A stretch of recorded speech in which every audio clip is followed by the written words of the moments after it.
It was the original Dream Game, a one-shot sideshow for the 1933 World's Fair in Chicago, and you bet the Bambino was there. And with one swing of his mighty bat, he turned it into a classic. A Midsummer Night's Classic we now call the All Star Game. It is gone!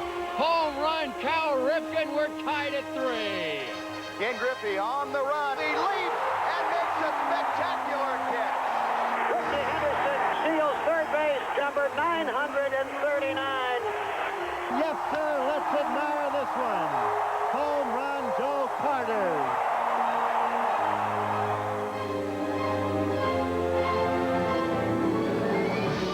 And now it's Andre Dawson. He hits a drive. Forget all about it. Goodbye. Dibble brings it. And a swing and a miss. What a play by Ozzie. Unbelievable. Clark hits it deep to right. And nobody's going to catch this one. It's a home run. And how great would it be if you could pencil in Hank Aaron and Willie Mays into your lineup? Have Stan the Man Musial step up to the plate for you? Or say, hey, Ted, go ahead and win it for us. And Williams did. The point is, great players provide great memories. And tonight, the great players, the All-Stars, have gathered one more time.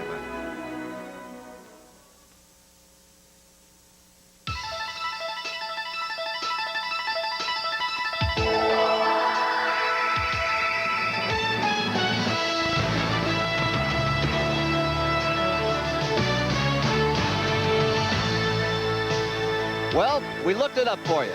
Toronto. It's an old Indian word for meeting place. And here in Toronto, Ontario, the All-Stars are meeting to play baseball as they link our national pastime with the stadium of the future.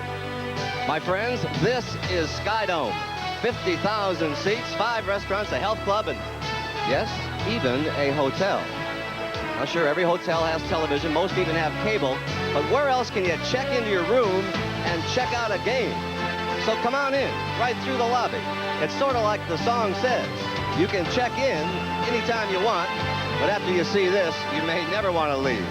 Because tonight, it's not just any game, it's the 1991 Major League All-Star Game. And so from our perch high atop left center field in Skydome, poised at the end of the world's longest lounge, hi again, everybody. I'm Pat O'Brien, and welcome one and all to this special edition of Baseball 91. First, the bad news.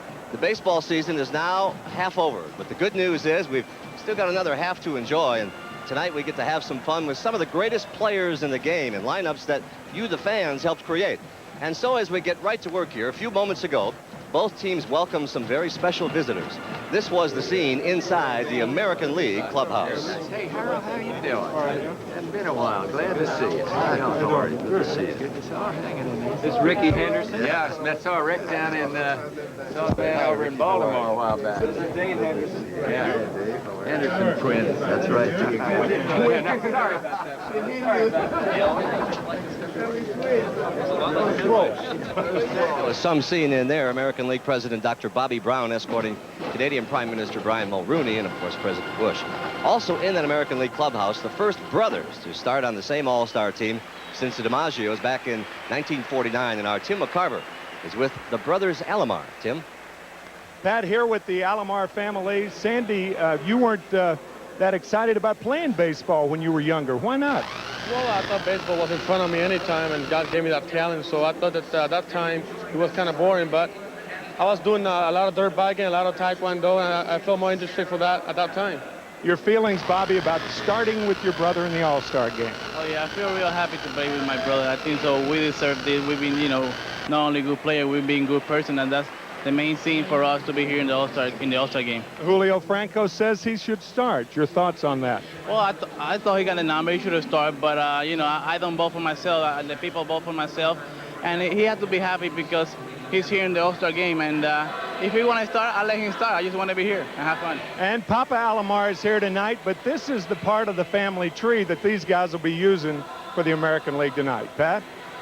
All right, Tim, thank you. Papa and Mama must be very proud. They're also getting ready over in the National League clubhouse. They've dropped 3 straight now to the American League, and manager Lou Piniella had some words, not real strong ones, for his squad this evening.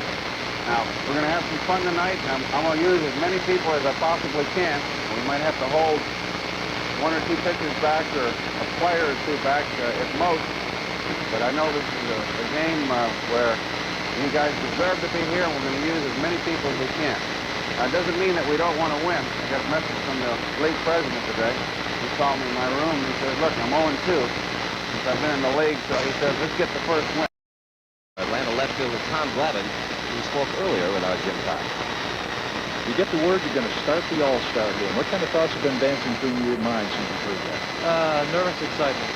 I was excited just to be here and get an opportunity to be here, and I was looking forward to that. And now being a starter is just kind of icing on the cake. And a little bit more nervous now, but I'm just going to try and relax as much as I can and concentrate on having fun. You followed Wade Boggs for quite some time growing up in the Massachusetts area. You thought about that confrontation, how you're going to handle it? Yeah, it's going to be fun. He played a little while there in Boston. I had a chance to watch him while I was growing up before I got into playing pro ball. So I always sat there in my living room and wondered how I do if I pitch against him. And tonight we're going to find out. All right, have a good time. Throw strikes. I know what you're thinking. Sure, he may be 25, but he still doesn't look old enough somehow to be starting an All-Star game. For the American League, Tony La Russa will start Jack Morris of the Twins. The veteran right-hander right there will be making his 5th All-Star appearance and his 3rd start. Well, folks, I have waited all week long to say this. When we come back, Ted Williams and Joe DiMaggio as a special All-Star edition of Baseball 91 rolls on from the balmy shores of Lake Ontario here on CBS. This special All-Star edition of Baseball 91 is brought to you by Advil, advanced medicine for pain, and by America's favorites, A&W Root Beer and A&W Cream Soda. It's the taste that made A&W famous. When your office is 200,000 acres of rugged woodland, you need a deodorant you can depend on. Men count on Old Spice to help prevent odor before it starts. It kills odor-causing bacteria on contact. 99%. That's effectiveness you can count on with the clean, classic scent of Old Spice. You bet. Old Spice deodorant, because prevention is the ultimate form of protection. Count on it. They were our boys of summer. The legends of the game. Players like Babe Ruth, Lou Gehrig, and Ty Cobb, now presented in never-before-seen color home movies. Movies shot by fellow players and fans. Capture the glory of the golden age of baseball. When it was a game. Now playing only on HBO. Are you brave enough? Move it, move it! Are you quick enough? We came back to the car was gone. Are you tough enough? I also have a ticket for an outstanding summons for my husband, may he rest in peace. You better be. You're about to be driven to extremes. An all-new 48 Hours Wednesday.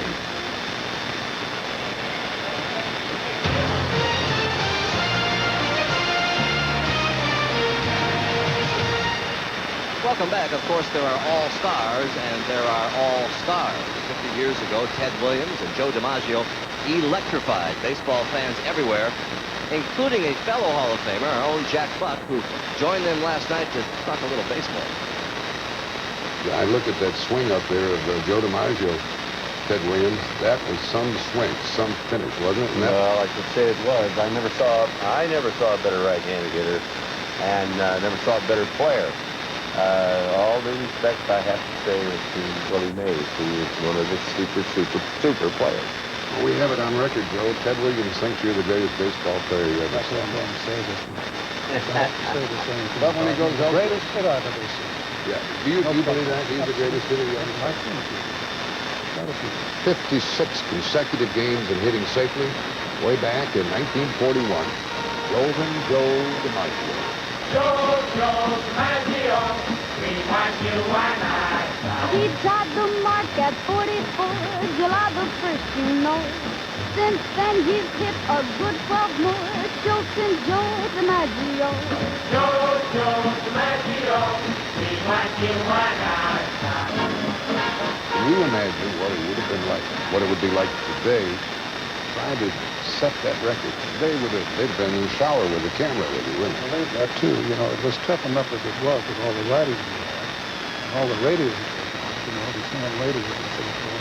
get every place they could. And the fans themselves, no worrying. Tip the bell boy and say, what room is he in? Even then? At that time, yes, absolutely. And if it had not been for Gomez, I would have gone really bad.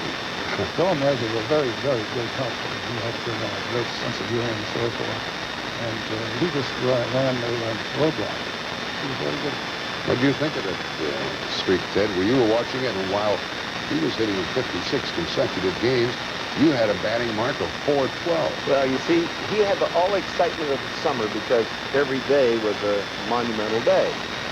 Been a lot of players that hit 385, 390, even towards 400 until September. So, you know, it's always, well, let's wait and see. But towards the last, I was having a little trouble because I always think it's harder to hit in the fall. The winds are not the same. The light's not the same. Lower sun, bigger shadows. You had a chance to sit out that last day. Oh, yeah, but I didn't give that a thought. I really did. I know I always said that there's no hesitation. I didn't even think about it. That was the last thought I'd ever had, and I didn't have that. And I see guys sit out the next 300, but that was kind of cheesy. And then you got the 6 base hits in the doubleheader. Do you think, Joe, that Ted's .406 will ever be broken? At all, I don't think so myself, personally. But they'll be close. They have gotten close, but I don't believe that they will. I doubt that his record will ever be beaten. I think that you not only have to be a super player, a super hitter, a type of hitter that Joe was. He had all the circumstances, but the greatness that he had, I don't think his record will ever be. This streak is beautiful, 56 games. But I count it as a bonus. The name of the game was to win and to play for the Twins. They were out there watching the Yankee Twins. And we were that kind of a team. You know, we wanted to play to the Twins. And I think that more ball players should give that a lot of thought. If the fan is out there to see them play, they should do everything that's possible to keep the game going that way. Hustle is the most important. 1941 was not only your .406 year and your 56 in a row, but it was a 41 All Star Game. One of the biggest moments in your baseball career. Well, it certainly was, and that, you know, I hit this home run with 2 men on, 2 men out, and we were 2 runs behind. But Joe had hit a ball that might have been the third out because it was a hard hit ball to second base, I recall, and he just beat the play at first base. Claude Passeau was the pitcher, and you hit it a long way in Detroit. Claude Passeau give you any kind of pitch that responds, or is it a ball that might have had a little saliva on it? No, you might have thrown it to you, but he felt that his high fastball, or his fastball coming in, and he had a little cut to it. He really was. Little cutting fastball. Which was really good, oh yes. Which was just like a slider, really. Now a hard-breaking slider just moved in on you a little bit. You go to many games? I see as many as I can. I see guys hit today that I know that's the way to pitch to them, and they're so dumb they'll do something otherwise and let them beat you. Pitchers are dumb? I've always thought that pitchers were the dumbest part of a ball club. Don't have to worry about them anymore. They don't play as often. Most of them are pitchers that they couldn't do anything else, and I just don't think that they are. They don't take it. Baseballically is smart overall. Joe, your biggest thrill in baseball? Being with the Yankees, Prince Brothers. I was not too happy about the ballpark. I would have liked it if I had to make a change to another ballpark, but I wouldn't have given it up. Just with the Yankees, being there. He was the greatest hitter you ever saw? He was the best baseball player you ever saw. Right. You want more? So do we. We'll hear more from the Yankee Clipper and the Splendid Splinter on Baseball 91 Sunday at 2:30 Eastern Time. We'll be back here in a moment. Stay with us. Okie doke, just pour it and say, wow, great tasting A&W Diet Cream Soda with a smooth, light, vanilla taste and rich, creamy diet A&W Root Beer with 100% NutraSweet. And action. All right, we all make mistakes. Marker? Action. Cut. Let's try it again. Marker. My right. No. Into the glass. Into the glass. What do you need, glasses or are you just stupid? I've been told both. It's the taste that made A&W famous.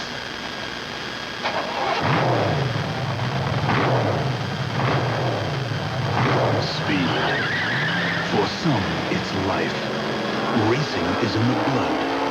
To win, all parts must work to perfection. The Motorcraft World Champions win with the same Motorcraft parts you can buy for your car.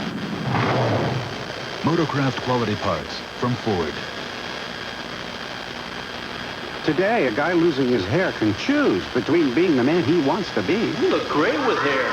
Do something to save it. and the man he could become. Can't you accept nature like everyone else? Doctors have hair loss treatment programs that are proven to work, and the sooner you see a doctor, the better. We don't want nature. We want hair. When you've considered the arguments, We might look great bald. and you decide you want hair, there's only one thing to do. See your doctor, or call this number for more information. Some people think he's a Superman, but when a 44-year-old has to throw 75 fastballs, even Nolan Ryan's muscles can ache. So after the game, it's the medicine doctors recommend most for sprains and strains, Advil. For me, it's a couple of Advil, and those muscle aches are long gone. And Advil's gentler on my stomach than aspirin. Today, it isn't aspirin or Tylenol acetaminophen. It's Advil. I feel ready to go another 9 innings. Advil, tablets and caplets, advanced medicine for pain. Every Sunday, around twilight, America gets so quiet, you can actually hear the sound of a single clock ticking. The time is Sunday night. The look is CBS.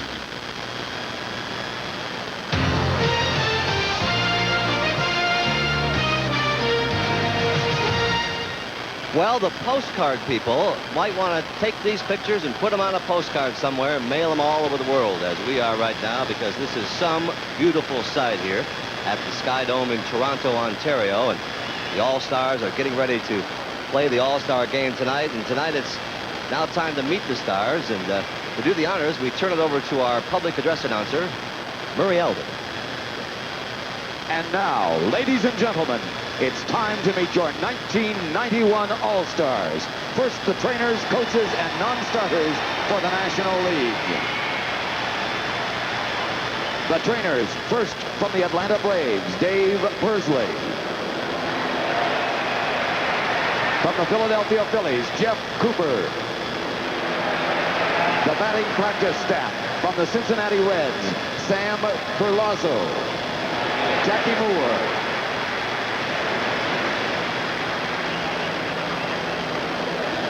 Stan Williams. The coaches from the Houston Astros, Art Howe. From the Pittsburgh Pirates, Jim Leland. And now the National League non-starters from the Chicago Cubs, outfielder George Bell.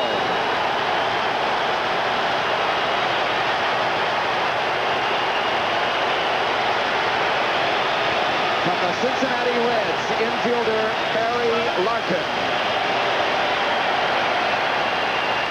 Outfielder Paul O'Neill.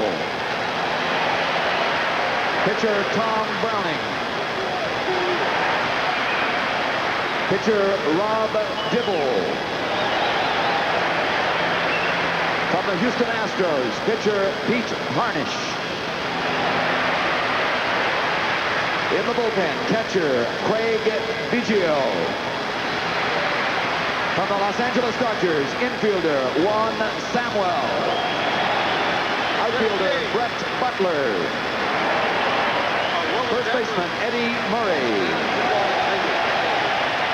Pitcher Mike Morgan. Pitcher Raymond Martinez. From the Montreal Expos, pitcher Dennis Martinez.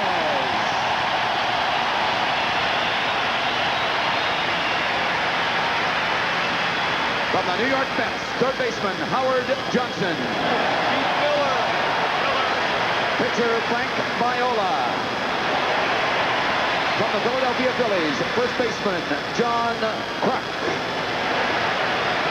From the Pittsburgh Pirates, pitcher John Smiley. From the St. Louis Cardinals, outfielder Felix Jose. Pitcher Lee Smith.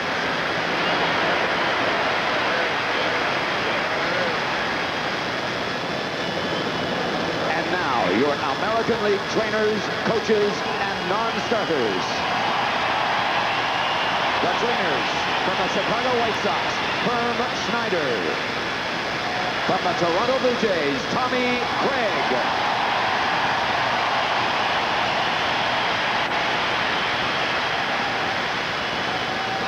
The batting practice staff from the Oakland Athletics, Rene Latzman.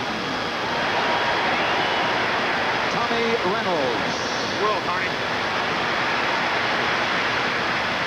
In the bullpen, Dave Duncan. The coaches from the Minnesota Twins, Tom Kelly. From the Toronto Blue Jays, CeeLo Jackson.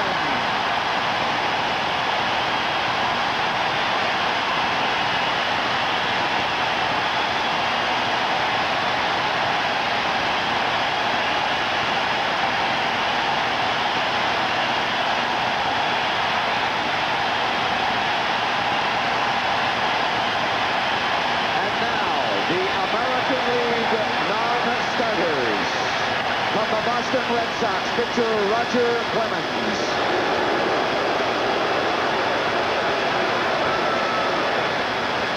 Pitcher Jeff Reardon. From the California Angels, pitcher Mark Langston. Pitcher Brian Harvey. From the Chicago White Sox, infielder Ozzie Guillen. Pitcher Jack McDowell. Pitcher Carlton Fisk.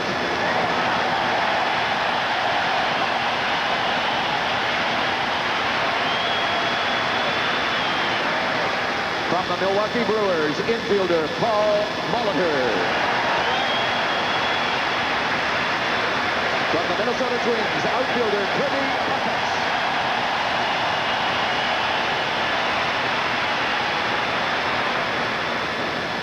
Pitcher Rick Aguilera.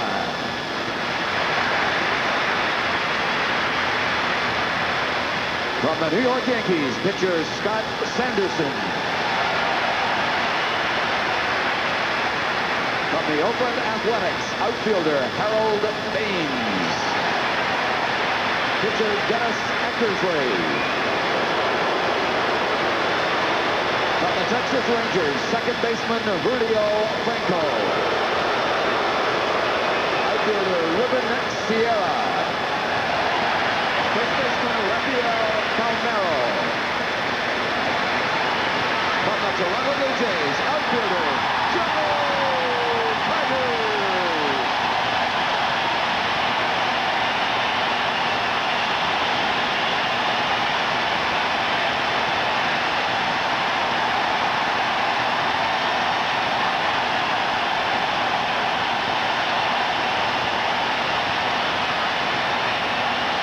Pitcher Jimmy Key.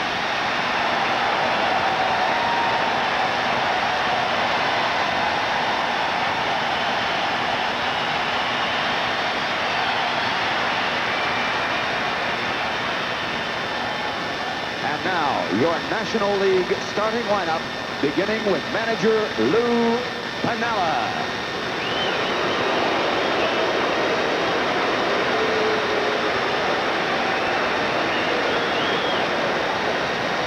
Batting first and playing center field from the San Diego Padres, Tony Gwynn.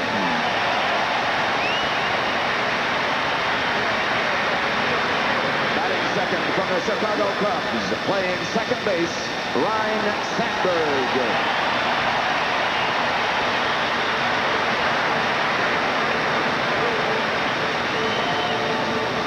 Playing first base and batting third from the San Francisco Giants, Will Clark.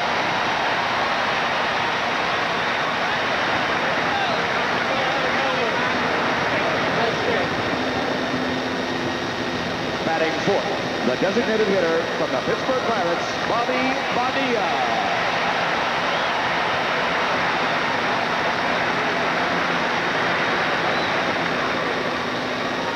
right field, the fifth batter from the Chicago Cubs, Andre Dawson.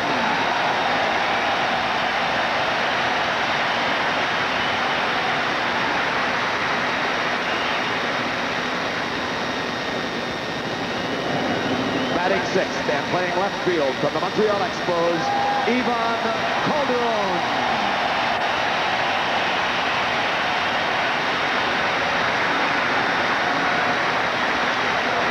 Batting seventh, playing third base from the Cincinnati Reds, Chris Sabo.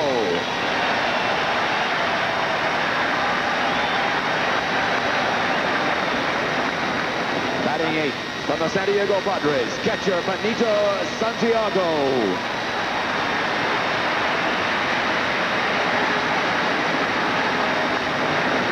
Batting ninth, from the St. Louis Cardinals, the shortstop, Ozzie Smith.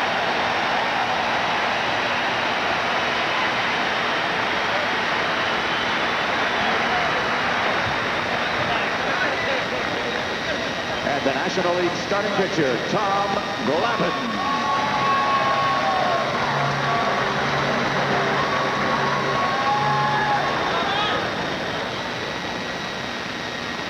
Ladies and gentlemen, your 1991 National League All-Star team. And now, let's meet the 1991 American League All-Star team, beginning with manager Tony La Russa.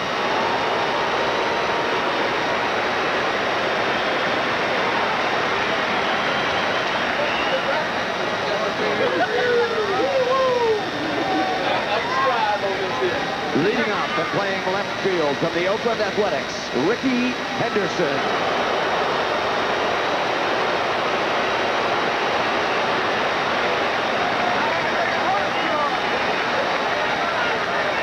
Batting second from the Boston Red Sox, third baseman Wade Boggs.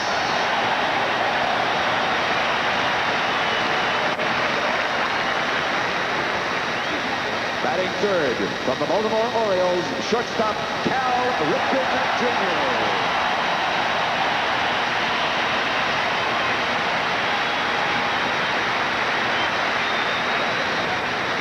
Batting fourth from the Detroit Tigers, first baseman Cecil Fielder.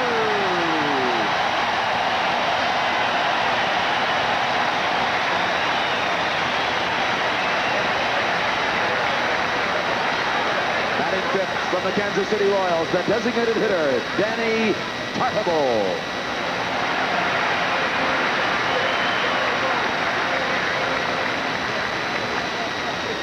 Batting sixth from the Oakland Athletics, right fielder Dave Henderson.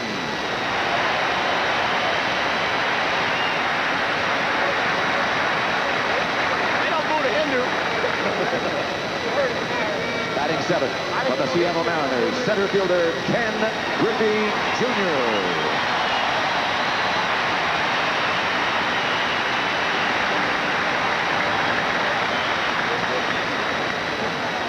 Batting eighth from the Cleveland Indians, tonight's catcher, Sandy Alomar Jr.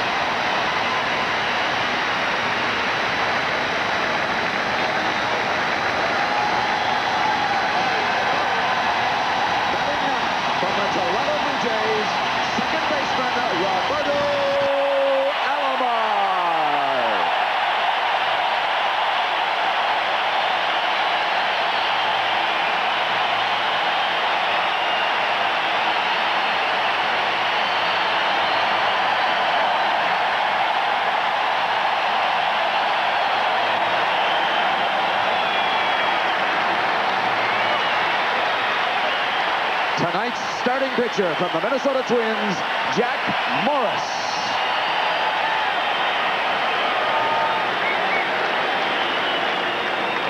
Ladies and gentlemen, your 1991 American League All-Stars.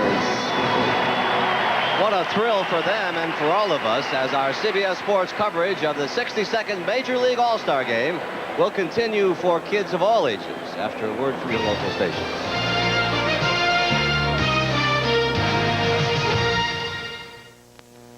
Stephen King takes you on this summer's most shocking journey. What is wrong with my husband?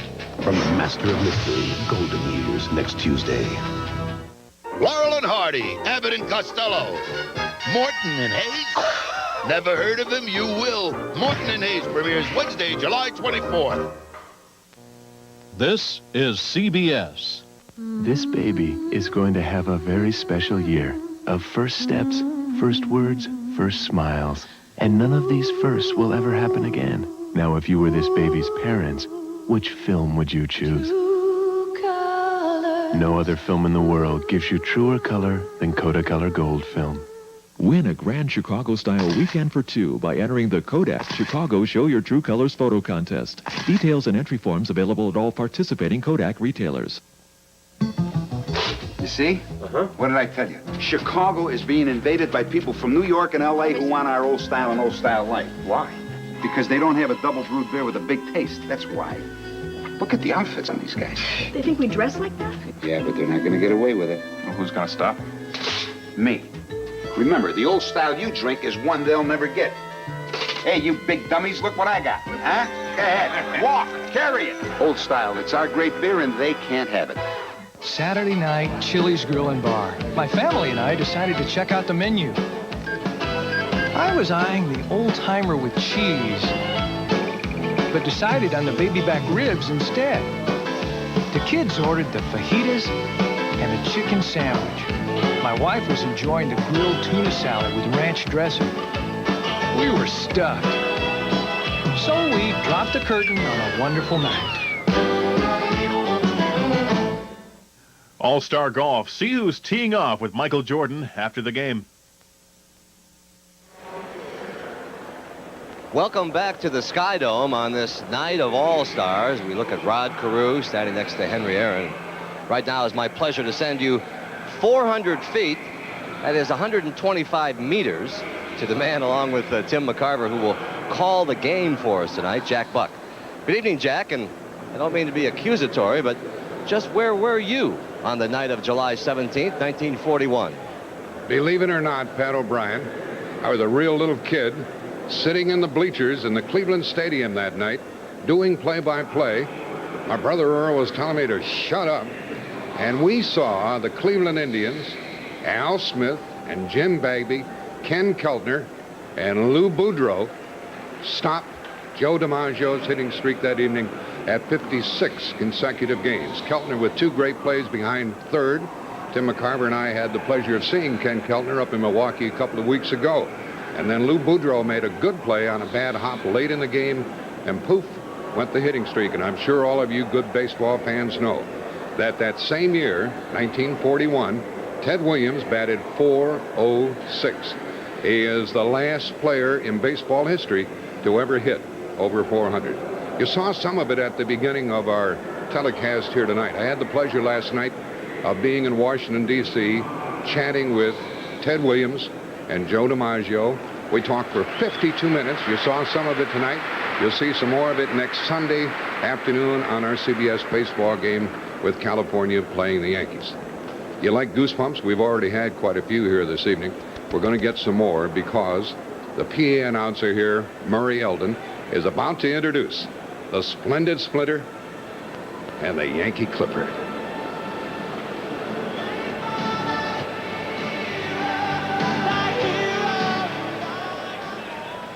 Ladies and gentlemen, honoring the golden anniversary of their legendary baseball accomplishments, the city of Toronto, the Blue Jays, and all of Major League Baseball salute two of the game's true immortals, Joe DiMaggio and Ted Williams.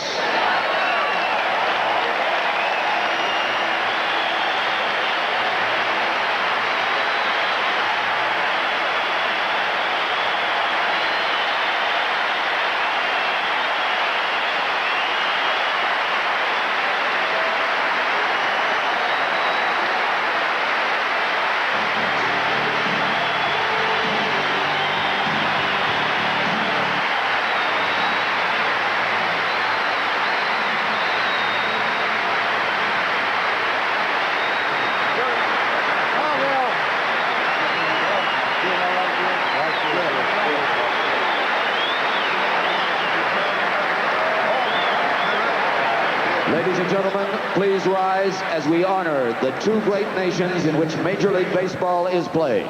Please welcome Canadian actor Michael Burgess, star of Les Miserables, as he sings the Star-Spangled Banner. Michael is accompanied by the U.S. Marine Color Guard from Buffalo, New York.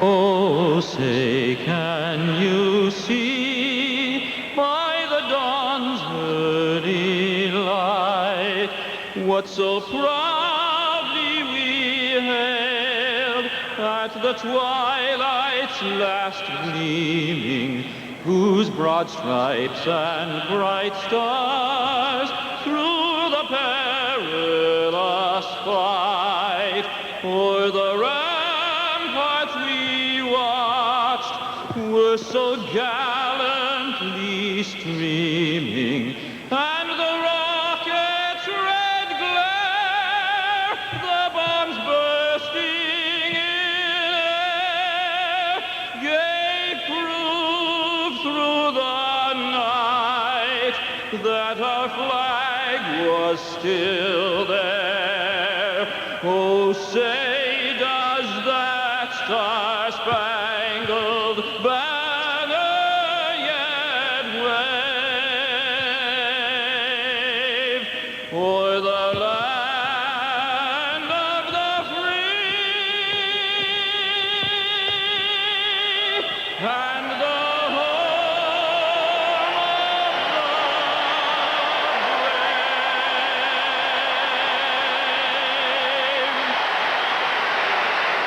And now to sing "O Canada," award-winning singer and Toronto native Alana Miles. Alana is accompanied by the Royal Canadian Mounted Police Color Guard.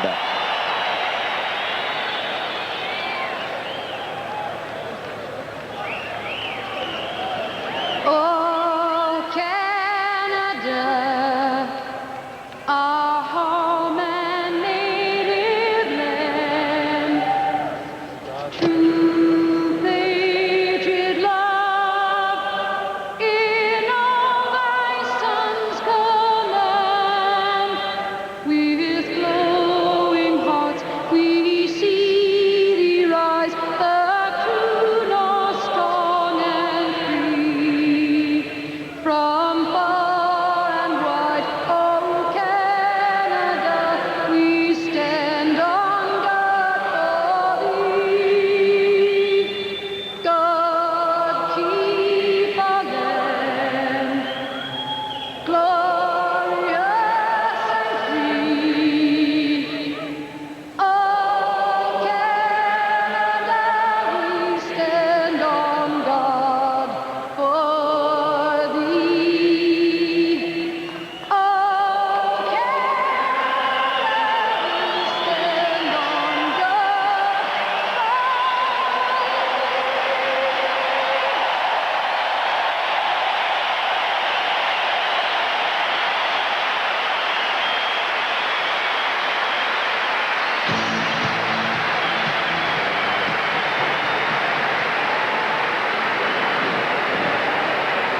Hello again, everybody. We're at the Skydome. We're in Toronto. I'm Jack Buck with Tim McCarver. And Tim, these fans must be worn out already. We've already had some terrific thrills with the game yet to come. Well, there's been excitement here in Toronto since the team expanded back in 1977. And then the Skydome came in a couple of years ago, the All Star Game this year. The only thing that they haven't had here in Toronto is the World Series, and they may have that this fall. Yeah, they may. I'll tell you one thing we do have. Some nervous players. Tommy Glavine already said that he's a wreck, ready to start this game. Tommy Glavine, one of 18 first-time All-Stars, and don't think they're all young either. Brett Butler, 11 years in the major leagues, his first All-Star game. Joe Carter, 9 years in the big leagues, his first All-Star game. Scott Sanderson will be 35 years old the latter part of this month. It's his first All-Star game. Exciting for everybody. Tom Glavine, the left-hander, will start for the National League against Jack Morris of the Minnesota Twins and the American League. This place is bubbling here tonight. We'll have more fun, and the first pitch moments away.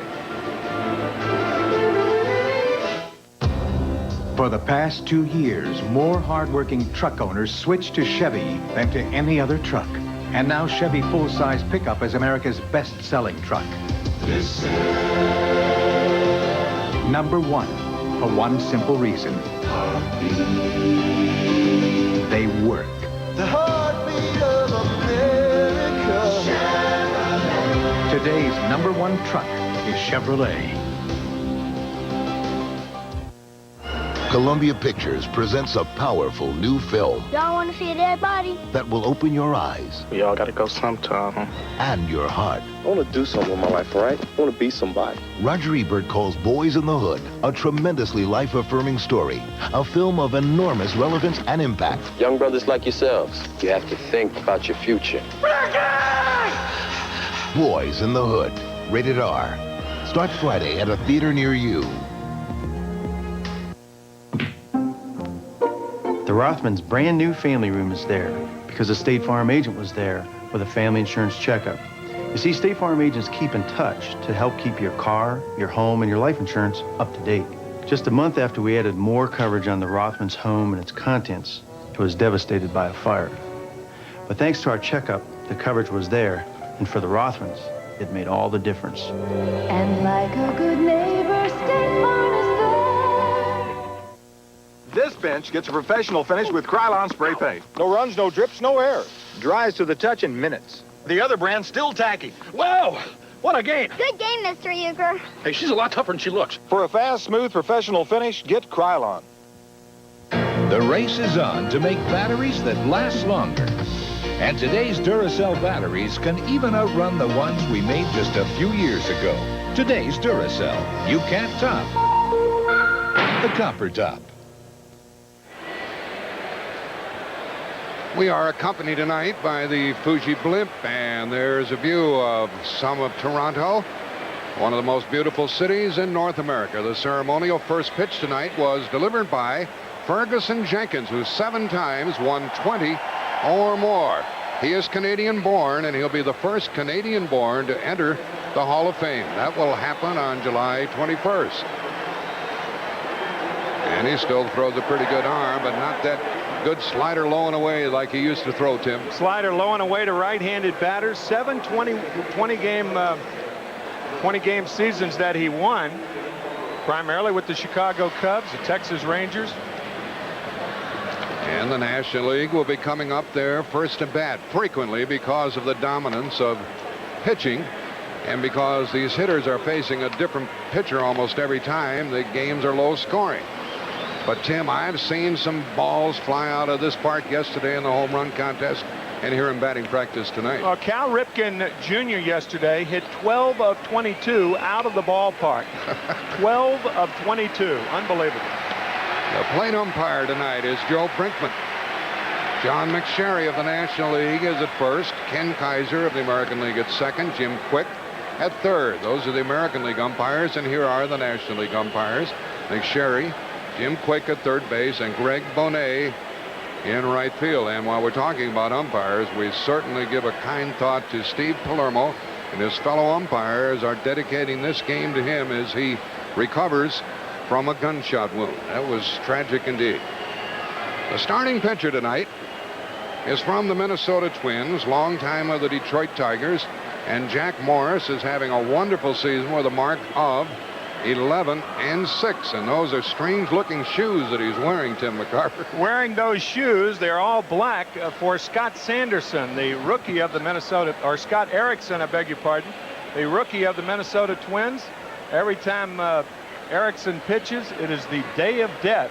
He doesn't like any white showing on his socks, and Jack Morris very upset that even the white sanitary socks were showing a little bit.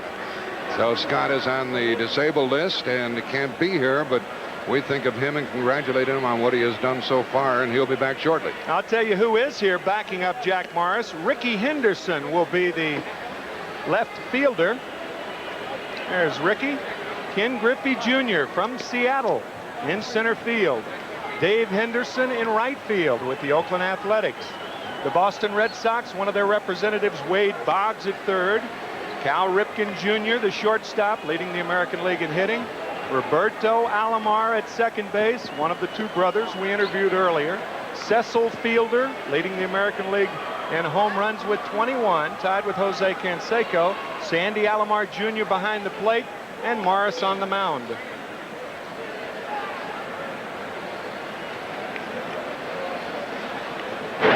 We'll see some forkballs from this pitcher. The leadoff hitter is going to be Tony Gwynn. He is leading the major leagues in hitting. He is in quest of his 5th National League batting title. 5 of them. Do we have a star in our midst? And what a wonderful person, Tim. Leading the National League with a .358 average, and that's kind of what he hits personally, too. Leading the league. Leading the league is correct. At third base, coaching is Sam Perlazzo, one of the lieutenants of Lou Piniella. And across the way at first, it is Jackie Moore. And Lou Piniella wants to win one. Tony La Russa, the manager of the American League, has won the last 2. And you heard Lou in the pregame talk to the players. He said, let's win one. And he got a call from the league president, Bill White, because the American League has won the last 3 All-Star games. National League still has quite an edge in the total games played. I'm wondering if Tony's going to take the first pitch, because he knows that Moore is going to try to get ahead, and he doesn't want to deal with that forkball. I wouldn't be surprised to see him swing. That should be the policy of all the National League hitters. They've seen the forkball before, however. First pitch, 1991 All-Star Game. All-Star Game number 62, and ball 1 high and away. He couldn't have swung at that one. Win 2 home runs, and he doesn't care about home runs. He takes a strike. Joe Brinkman said, that's a strike. By the way, we have a microphone on this plate umpire, so you're going to hear some of the happenings down there in the playing field. Edited, of course. 2 balls and a strike. Tape delayed, huh? I guess Tony Gwynn is a devotee of Ted Williams. He won't swing at a bad pitch. He'll take the walk if you want to give it to him. He hits it to deep short. He's going to get a base hit to start this game. That's typical of his hitting. Knock it around the park, and a leadoff single for Tony Gwynn. It didn't look like Wade Boggs saw that ball immediately. Kind of shifted to his right foot, and that was his first lean, and then he went back to his left, and the ball was by him by the time he recovered. I don't think he saw that ball well. Let's see if Boggs picks the ball up at third base real well. Boggs made some dazzling plays for the Red Sox in recent days. Much improved third baseman defensively. Here is Sandberg. Sandberg loves that open space to the right side of the infield, and don't pitch him inside. Low and away, ball 1. Tim, I know you love the way Sandberg can turn on a ball.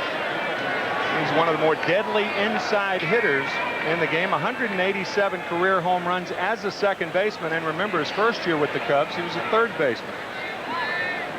Leadoff man is on, and there's a good strike from Jack Morris. Sandberg having a look at the third base coach, Sam Perlazzo. And it wouldn't be beyond Piniella to start a runner with a guy like Sandberg hitting. They play Ryan to pull just a bit. Quinn draws the throw. Jack Morris had the same thoughts, and Cecil Fielder returns the ball. Jackie Moore also in your picture. Sandberg hurt his hand about a week ago, and even the day after he was hurt, he said, I'm going to the All Star game. Right through that. And the count, 1 ball, 2 strikes. Leadoff hit by Tony Gwynn. Sandberg is only 2 out of 20 in All-Star games. And 8 strikeouts. And we all know he's a better hitter than that. Powell keeps him up there, 1 and 2. This is the last year of his contract, Tim. It'll be interesting. An option year. It'll be interesting to see what happens after this season. I think a lot of guys on both teams can talk about the last year of their contract. Bobby Bonilla, the cleanup hitter and the designated hitter for the National League. Last year of his contract. Frank Viola with the Mets. Last year of his contract. Ozzie Smith on his option year. 1 ball, 2 strikes to Sandberg. And that'll be the first out of the game with Dave Henderson making the catch. 1 on, 1 out. He made Sandberg reach for that ball. And so Ryan didn't advance Tony Gwynn. And up comes now one of the sweetest swingers in the game from the San Francisco Giants, Will Clark. I noticed the look on his face when Piniella was talking before the game. Let's win one. This is an intense competitor. They all are. There's Henry Aaron, relaxed, sitting, laughing with Lou Piniella. Henry Aaron, the honorary captain of the National League team.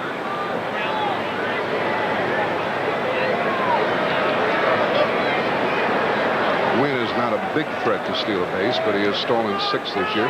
You saw that graphic, the 4th start for Will Clark. This is the 21st start for Giant first baseman.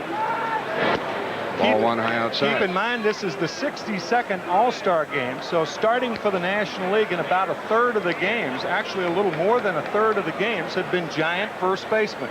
McCovey, Cepeda, Johnny Mize, Whitey Lockman. And of course, Bill White used to play for them. And the count is now 1-1. So the one thing that the New York Giants and the San Francisco Giants have not been short of, first baseman. Johnny Mize 5 times, Cepeda, McCovey, now Clark 4 times. Bill Terry, the first 3 All-Star games, 33, 4, and 5. And then Whitey Lockman. Well, what are you going to do with the bat, Will Clark? 1 on, 1 out, 1 ball, 1 strike here in the opening inning.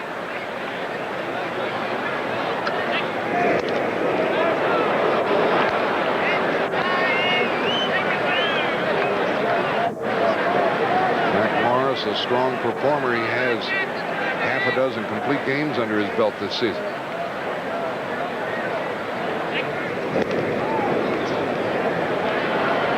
Gwynn could be running. The one thing you mentioned it about Ryan Sandberg, Gwynn diving back. Ryan Sandberg and Will Clark, 2 hitters that are guys that have good bat control and yet power.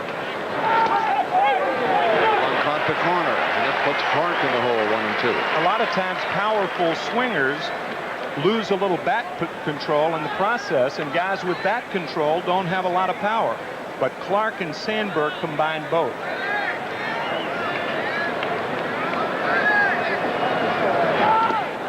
There's that split finger delivery. Tim, when a runner is going and the pitcher throws a split finger, does it make it tough for the catcher to throw? Well, it does if it's in the dirt, yeah. And particularly for a guy like Sandy Alomar, who doesn't catch many split-fingered pitchers or pitchers who throw that split-fingered pitch. I mean, Jack Morris has 8 wild pitches this season. Brian Harper, one of the catchers with the Minnesota Twins, Junior Ortiz, the other. So that splitter in the dirt, certainly wild pitches are up with that pitch of the 90s. 2 and 2. Win at first. He's running. And a base hit. Win will go on to third. First and third. Well, that's as many hits as the National League had all of last year at Wrigley Field. An all-time low for the National League last year as they lost 2-0 on a 2-hitter. And Will Clark finds the right guy covering. He hits a low tracer to the right side. Roberto Alomar was covering on the play. Gwynn right there, looking at the line drive and making sure it doesn't hit him. But Roberto Alomar covering on the play, and Clark fortunate that he was, because had he not been, it could have been a double play. The ball just zipped past, and the batter is Bonilla, and ball 1 to Bobby.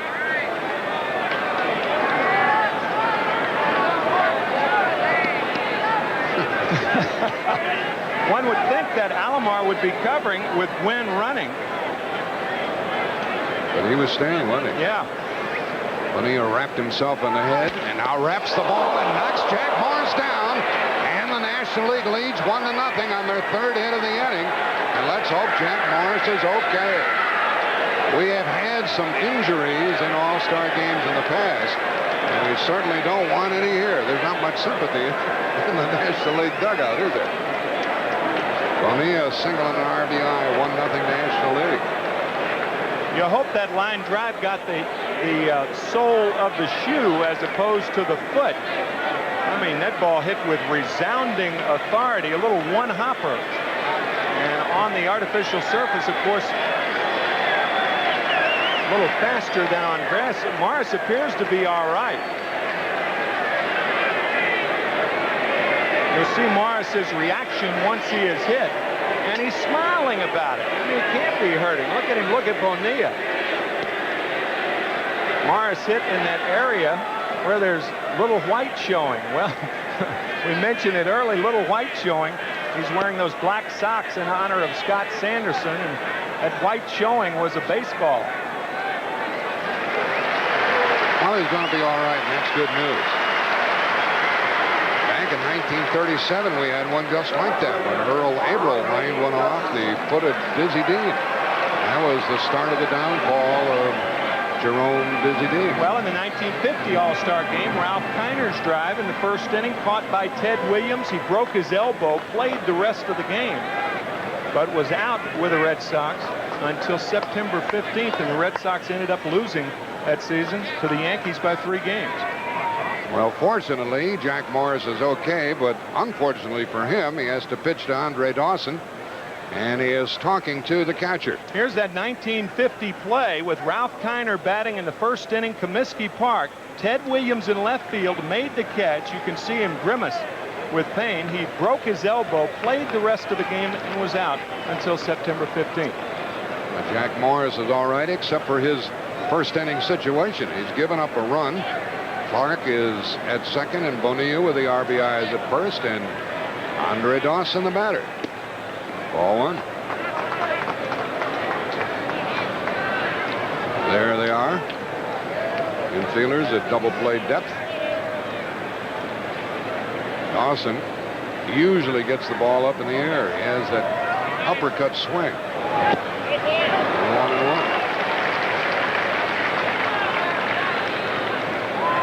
Don't see many smiles when you watch Andre Dawson as he has a bat in his hand. Don't see many Hawks smiling, do you? Look at those eyes. He is intense.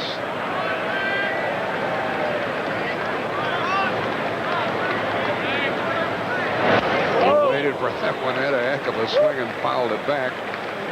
What a swing, 1-2. Watch him commit with that left foot, but keep the bat back. See, the left foot commit, the bat is back, and he ended up having a good swing. You can have a good swing if your bat stays back, even though the front part of your body goes forward. Jack Morris probably said, whoop. 1-2.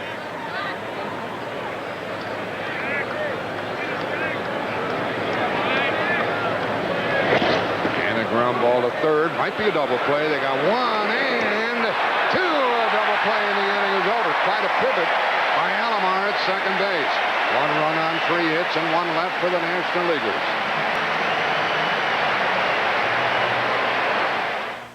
Hey, Bud, have you heard the news?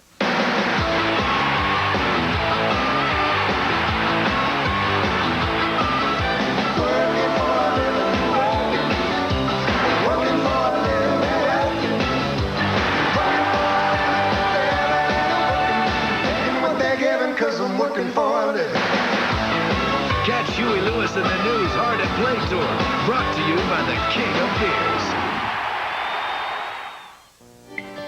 Beers. Not long ago, one of the first Lumina sedans was bought by a family of 5. They said they liked the gas mileage, all the room it had, and they liked the price.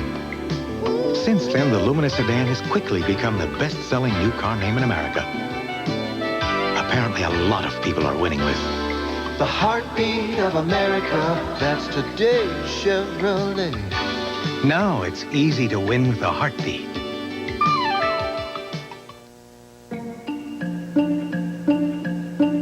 It's not how much you pay that counts, but what you get for your money. This consumer tip was brought to you by Michelin, because so much is riding on your tires. Did you know the cost of 2 business calls from these San Diego pet stores to Denver may surprise you? Of course they're easy to beat. With AT&T long distance, your small business can get the quality you trust at extremely competitive prices. They really do make perfect pets. Even though the other company would like you to believe, they always save you lots of money. That's my big savings? That's it. Not exactly the catch of the day. Competitive price, another AT&T advantage.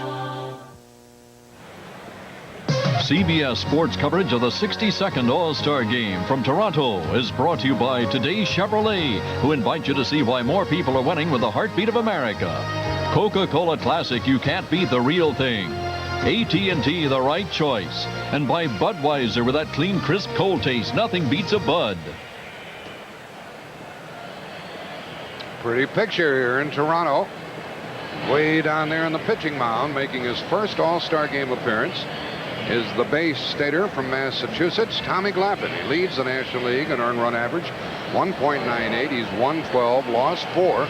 He's second in earned run average only to Scott Erickson of Minnesota.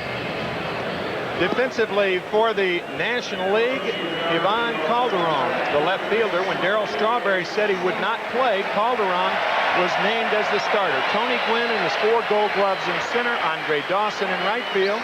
Chris Sabo, Rookie of the Year 3 years ago at third. Ozzie Smith at shortstop. Ryan Sandberg at second. Will Clark, the first baseman. And behind the plate, Benito out Santiago. How do you think they'd like a lineup like that in Denver or Miami in 1993? I don't think they're going to have a lineup like that. That's an excellent point. I salivate for lineups like these. Ricky Henderson leads it off. And a strike barks the umpire. You'll notice Tommy Glavine can't work quickly enough. He wants the ball back, and he wants to come back at him again. And that ball is going to be Will Clark territory, and he caught the ball. Wow. Great play. Great play. I didn't think he was going to get it. Talk about his power, talk about his leadership, talk about everything, but he is an excellent defensive first baseman, and that was a real catch-22. Oh, catch-22. You know, another guy was terrific at that, Bill White. And you played with him, Jim. Certainly did. Now the National League president. Now ball 1 to Wade Boggs. Up to his old tricks, hitting .324. With a terrific lifetime batting mark. 1 ball 2 the count. And the youngster, wonder what he just finished eating. Something sticky. 2-0 to Boggs. 1-0 National League. And 3-0. Glavine's strikeout base on balls ratio is wonderful. 108 strikeouts, only 21 walks. But he's nervous and he walks it.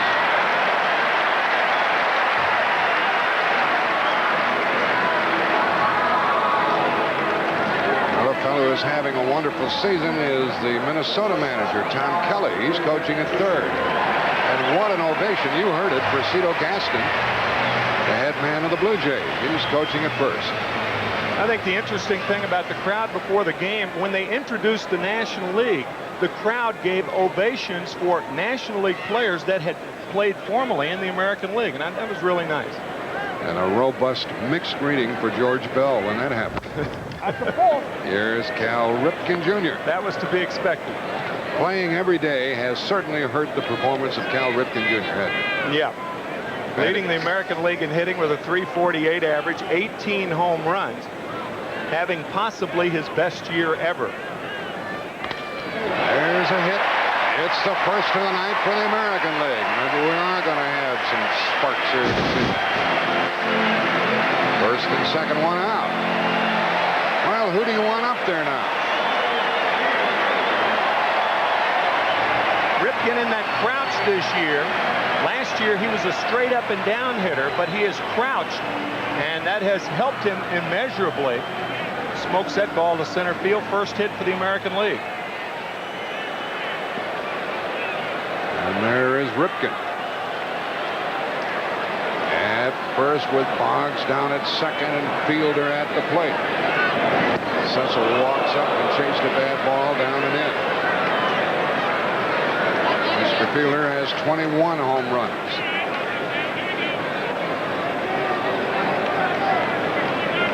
Slider out of the strike zone. Nice play by Santiago, the catcher. 2 on, 1 out.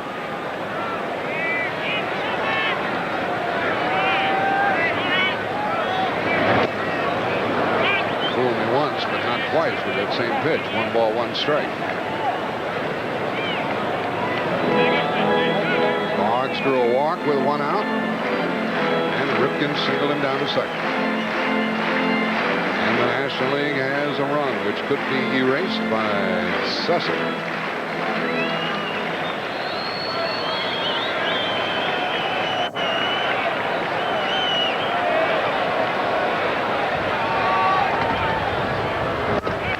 Two balls and a strike. Lavin, as we've indicated, usually much better with his control than he is demonstrating here in the first.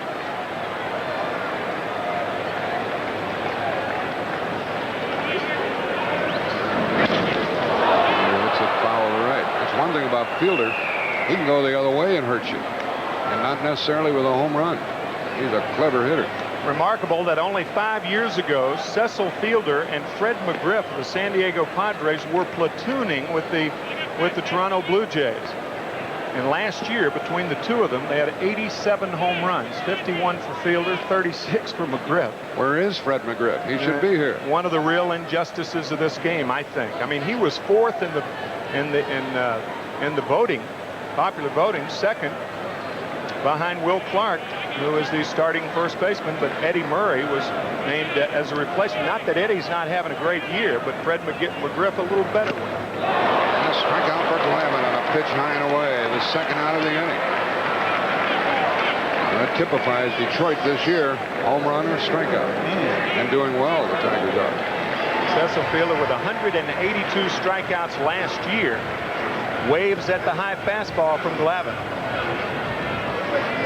And so this Toronto crowd will root for one of the enemy during the regular season, Danny Tartable, and he's been on a tear. He's hit 20 home runs for the year, 2 on, 2 out.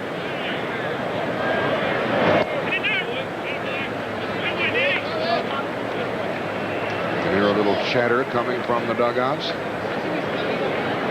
National League leading 1-0 in the first.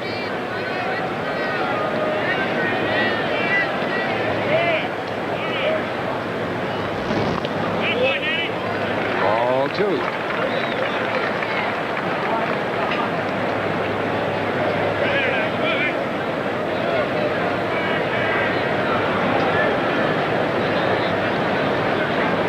Runners at first and second, 2 out.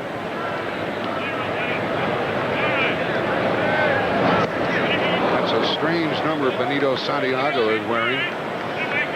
Yeah, he's worn it for the past few weeks, and the public relations people of the San Diego Padres says he's wearing it just to be different.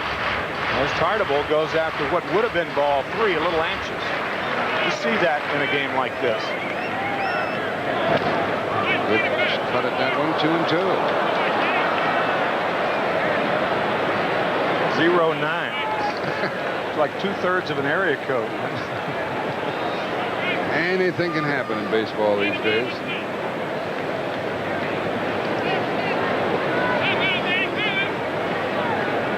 Benito. What a great catcher. That's going to go foul. I never saw Ted Williams wear an earring when he was playing. Or Joe D. Times have changed. Fashions have changed, Jack. Oh, to be different.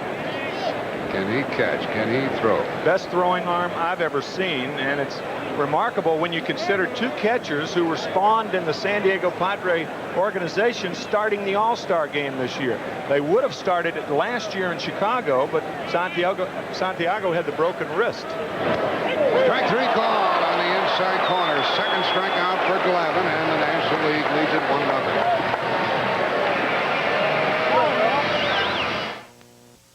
Of all the trucks in its class, only Chevy 4-door S10 Blazer gives you 4-wheel anti-lock brakes, standard, which helps you steer through a curve while braking. Without it, you don't have as much control. And why should that be important to you?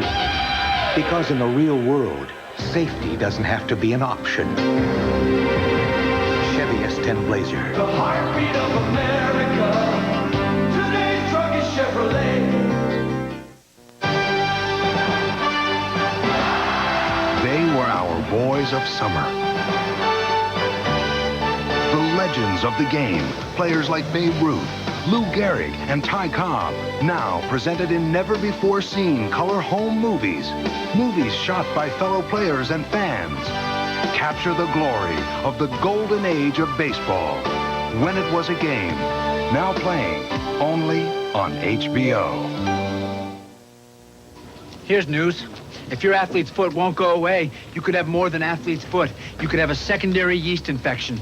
That's right, yeast. Only Mycotin cures both athlete's foot and secondary yeast infections with myconazole. Step up to the mic. Mycotin. Kelly LeBrock reveals the essence of man. Hard to define, easy to know. When he holds you close, it's in the way he smells. Root, the essence of man. Come on, put it on.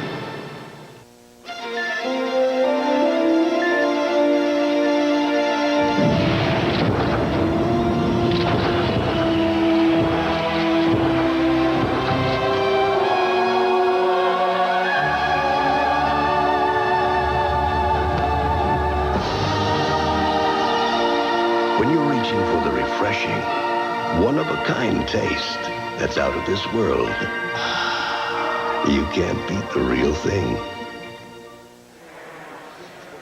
Do you favor the use of instant replay as an officiating tool in sports? You can register your vote by calling this AT&T MultiQuest 900 service number, 1-900-436-9000. Each call will cost 95 cents. You must be 18 years or older to vote. You'll have the chance to vote on 4 different sports. There's Cal Ripken playing shortstop for the American League, and we had a few words from his mother about Cal when he was a youngster. We'll catch up with that in a moment. Ivan Calderon takes ball 1 from Jack Morris. Second inning, 1-0 National League. Calderon got a nice hand from the crowd. He's playing in Montreal these days in a foul. Makes the count 1-1. Calderon, Sabo, and Benito Santiago in this inning. In case you just joined us, and I hope that's not the case, I hope you saw Ted Williams and Joe DiMaggio introduced and caught all of the other action.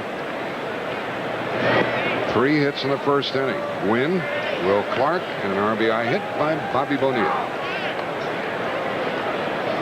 Count 2-1 to Calderon.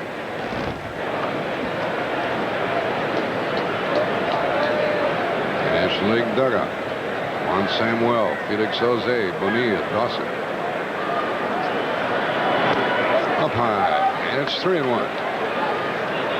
think the most surprising stat about this batter is the fact that he's been stealing bases for the Montreal club.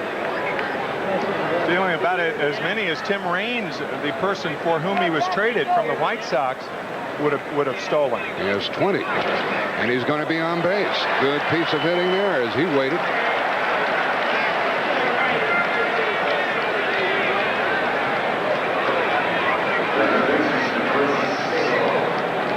If you're a hitter, you can only do what the pitcher allows you to do. If he throws the ball away, you can't try to pull it. You play Pepper with the shortstop all night long. So Calderon, with the fastball away, smokes it the other way. Not only away, but down a little bit. And that is the 4th hit for the National Leaguers.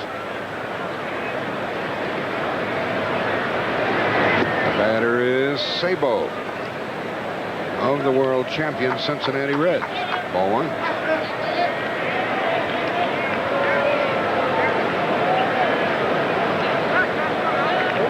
First Red third baseman to start 2 straight All-Star games. Pete Rose did it back in 1976 and 78.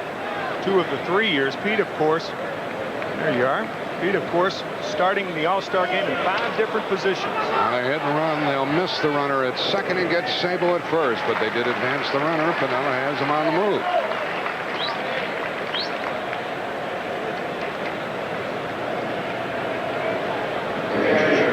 Two innings, 2 hit and run plays. The first one very successful, and this one's successful in that Calderon gets to second base. Even though you sacrifice an out in the process, Morris wanted to go to second, elects to go to first. Well, Sabo did move the runner along, and to the plate is Benito Santiago, who's driven in 39 runs for the Padres this year. He's happy to be playing this year. Broken arm a year ago. He was jammed, strike one.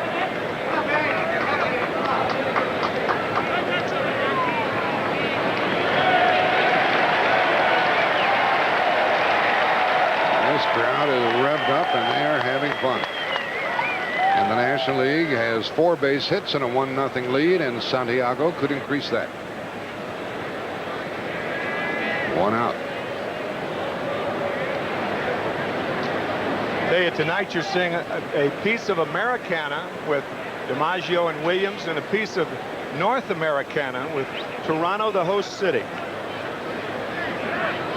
A remarkable structure this is. Skydome opened in June of 1989 as Jimmy Key, who lost the first game in June of 1989 for the Toronto Blue Jays, the first game played in this ballpark.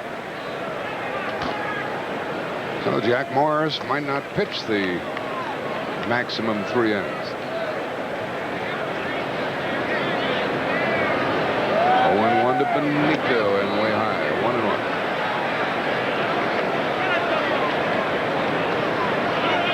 If Santiago doesn't do it, the Wizard will have a shot at it. Ozzie Smith.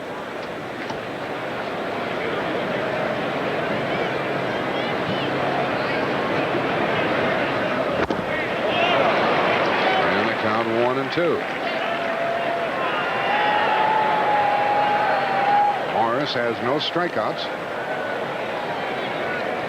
but he has Santiago set up.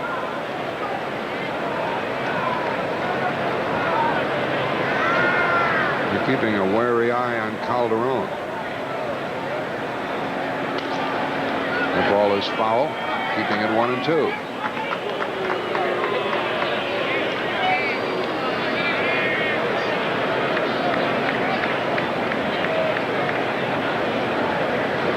These are the best of times and the worst of times for Jack Morris. He's going through a very, very acrimonious divorce settlement, and yet he's back home pitching, having a terrific year for a team that's tied for first place. Best of times and the worst of times for Jack. Santiago hits another foul, and I'm still watching Calderon down there at second base, Tim. He looks like he'll go if Alomar ignores him.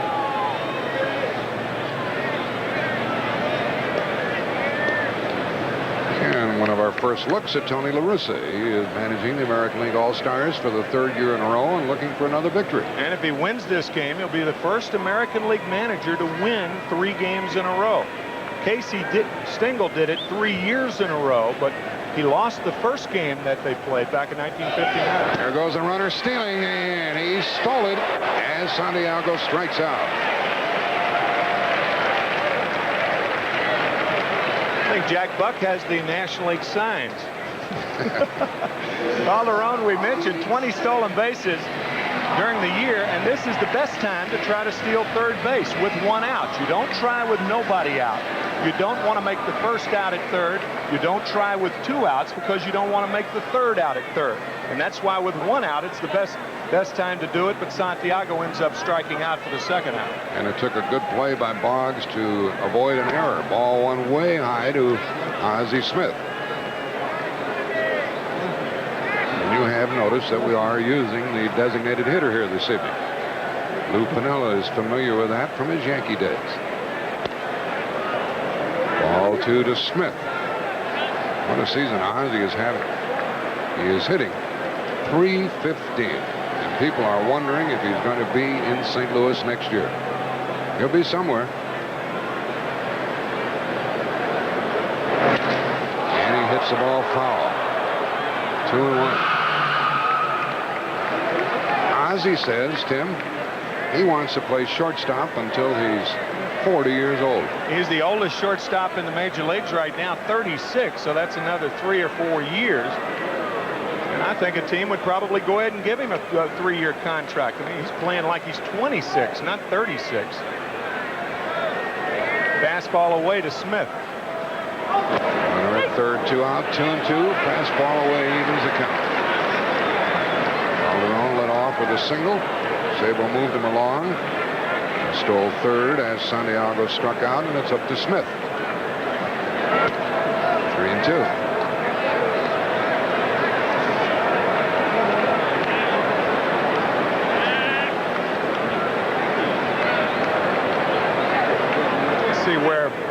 Jack Morris and Alomar go. Fastball away again. And out of play. You use the DH, there's no breathing room for a pitcher. Not when your number 9 hitter hits 315. And Tony Gwynn waits on deck. Right. It's the second time the designated hitter has been used in All-Star play. The first time, 1989 in Anaheim. Another fastball away. Another one out of play as Smith protects the plate. Souvenir. There's the President of the United States, George Bush, enjoying the game, and Pat O'Brien will be joining him next inning. If he can get past his security. As he lines it to Ripken, and it's still 1-0. 1 hit, 1 left.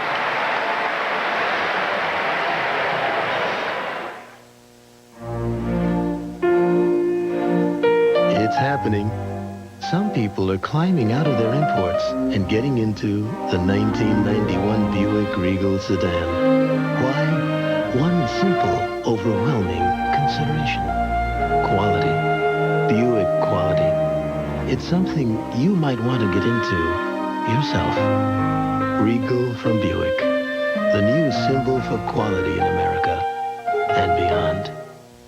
Stepping out, hanging out, for extra comfort on the move. The underwear is fruit of the loom. Red, white. For the extra comfort of ribbed cotton, the extra style of a trimmer fit, more men are switching to ribbed whites, only from Fruit of the Loom. On the street, on the town, for extra comfort on the move. The underwear is fruit of the loom. Red, white.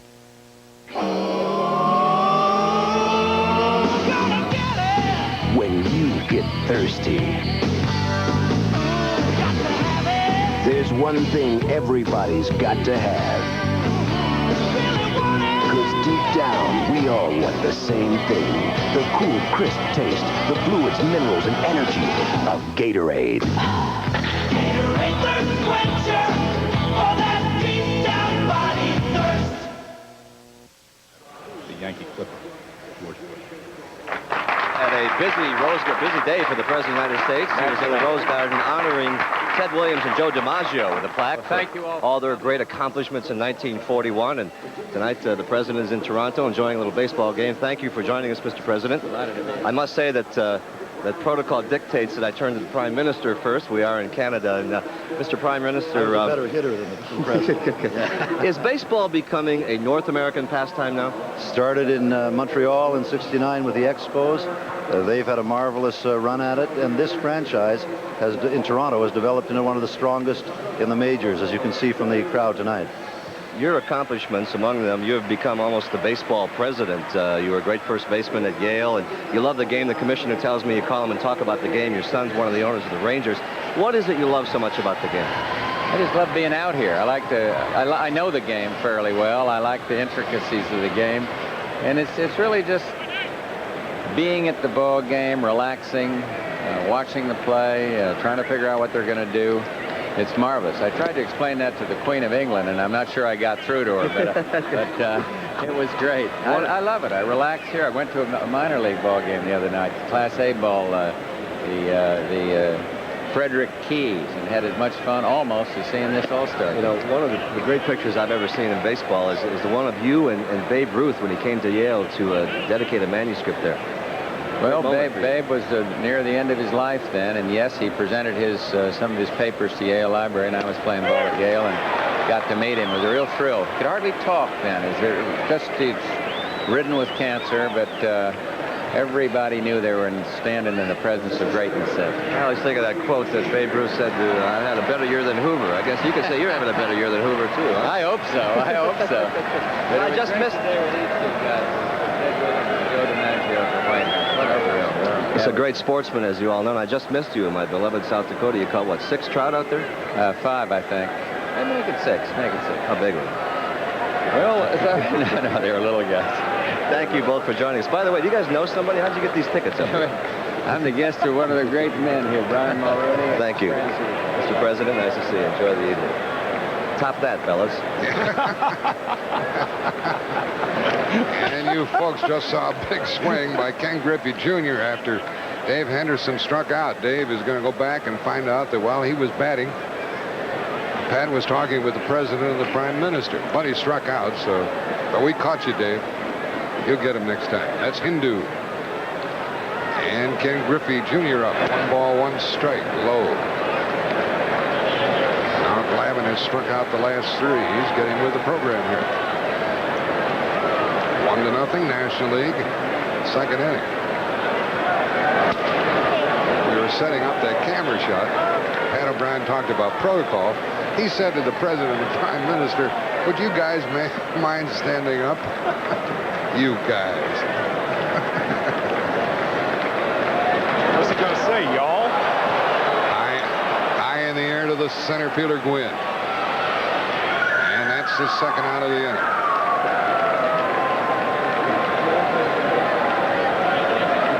American League has 1 hit and a walk and 2 out and nobody on. Gwynn is not usually a center fielder, but he can play out there. Played 89 games there last year.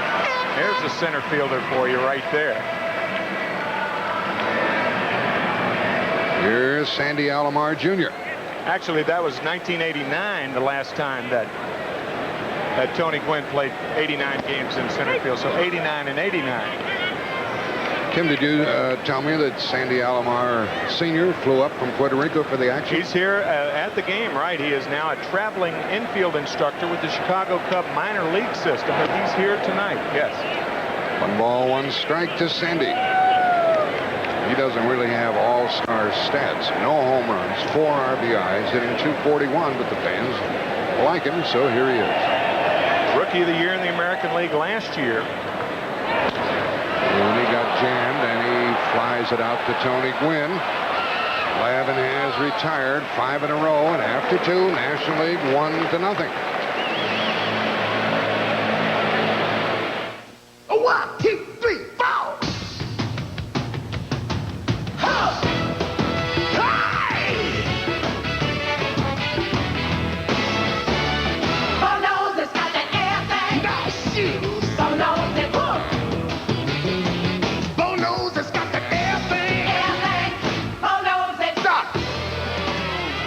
Ridiculous. I'm an athlete, not an actor. Let me out of this thing. I got rehab to do. Well, give me those shoes. Oh. Excuse me. Nice shoes. You watch too much TV, kid. Hey!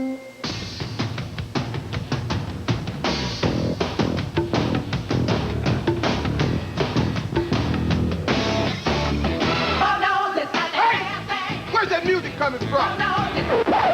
You know I don't have time for this. But I do. Hit it. Touchdown. Okay, pour it and say, do I love Diet A&W root beer and cream soda with 100% Nutrisweet? And action. No, my right. No, into the glass. Into the glass. What, do you need glasses or are you just stupid? I've been told both. It's the taste that made A&W famous. The driver of this car adds something special to his motor oil. So does the driver of this car. They both use STP oil treatment for drivers on a racetrack or drivers on a fast track. STP. I want him to have a good time. To me, safety's keeping out of an accident. But I just want him safe. You know when you slam on the brakes and the car all of a sudden has a mind of its own? With these GM anti-lock brakes, you can stop on a dime and steer while you're doing it.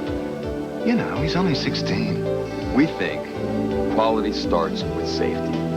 That's why we have more models with anti-lock brakes than anybody else in the world. GM safety. It's not one thing, it's everything.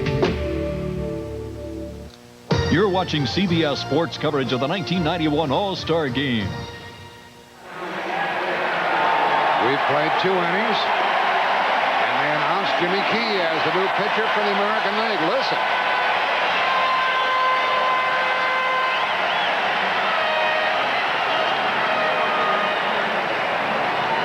He's having a wonderful season with a record of 10-4. Yeah, the Blue Jays, pardon me, Jack, the Blue Jays with 4 of the top 10 leaders in the American League, leading in earned run average. Jimmy Key, one of them. Also Brad Wells, Dave Stieb, and Tom Candiotti. Blue Jays really with a tough pitching staff. That's why they're 5.5 ahead of Boston. Here's Tony Gwynn. And he lines it right at Cecil Fielder. Well, we told you about Cal Ripken. Here is his mother. He threw hard for an 8 or 9-year-old. And he hit 1 batter. And he hit 2 batters. And he hit 3 batters. And the coach, like, calls times, and he goes out and he says a few words to Cal, and he came over to me and he said, Cal looked up at me and said, they don't move out of the way very fast, do they? So he used to be a pitcher, and what a shortstop and hitter he has become. Sandberg is up 1 out. Ball 1, ball 2. We have other family portraits to show you this evening. Adding to the spice and our adoration of the game. Ball, they call it a strike, 2-1. I wonder how many games in a row Cal Ripken played as a little leaguer. He's played 1,491, second to Lou Gehrig. Remarkable. And the count 2-2 to, or 3-1 to Ryan Sandberg. Setting up inside. That's a lack of knowledge about Ryan Sandberg. He is a deadly inside hitter. Now Alomar back outside, but he goes inside. And we got a strike, 3-2. Alomar having difficulty hanging on. Well, that's common in the All-Star game because your catcher catches so many different styles of pitchers that he's not familiar with. Sandberg fly to right his first time. Keep pitching him inside, will you? Up against, and Sandberg will get 2 with 1 out. You can't pitch Sandberg there. There are some guys, you say, you mix it up. You get to a point where you pitch him outside, inside. This guy is a dead inside hitter. He doesn't miss it too often, as he shows on that fastball inside. It was up. If you come inside on Ryan Sandberg, it better be way, way inside. That's the first extra base hit by the National League in an All-Star game since '87. Wow. They haven't homered in the last 6 years. Really? Right. That one got by me. There's Will Clark with a runner at second, 1 out, and strike 1. Will single to right his first time.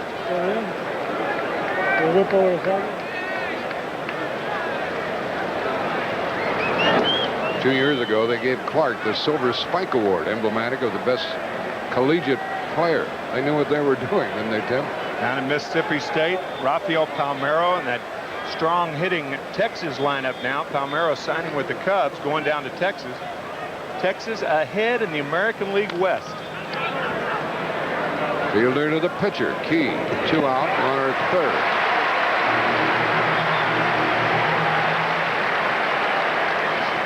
Will Clark was bested by Jimmy Key. He hates it. He hates it when he doesn't get a hit. Look at that puss.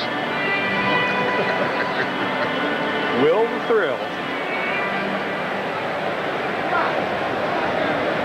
And it's up to Bobby Bonilla, who drove home the first inning run, bouncing one off the ankle of Jack Morris, who pitched 2 innings, 1 run, 4 hits, struck out 1, walked 9.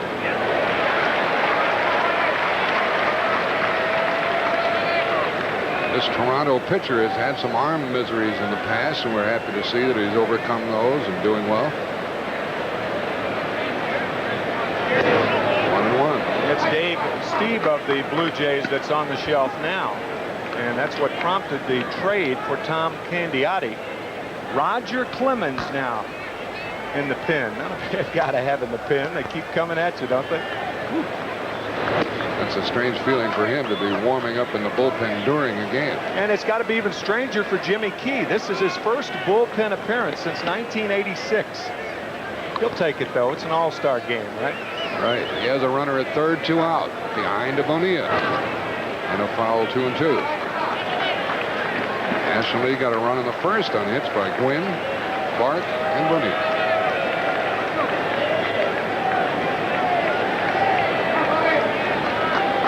Sandberg perched at third, 2 out.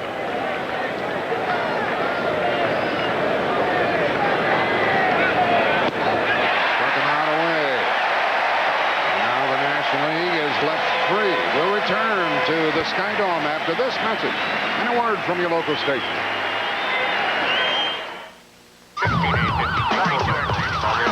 In the past 2 years, one TV show has actually been credited with saving more than 50 lives.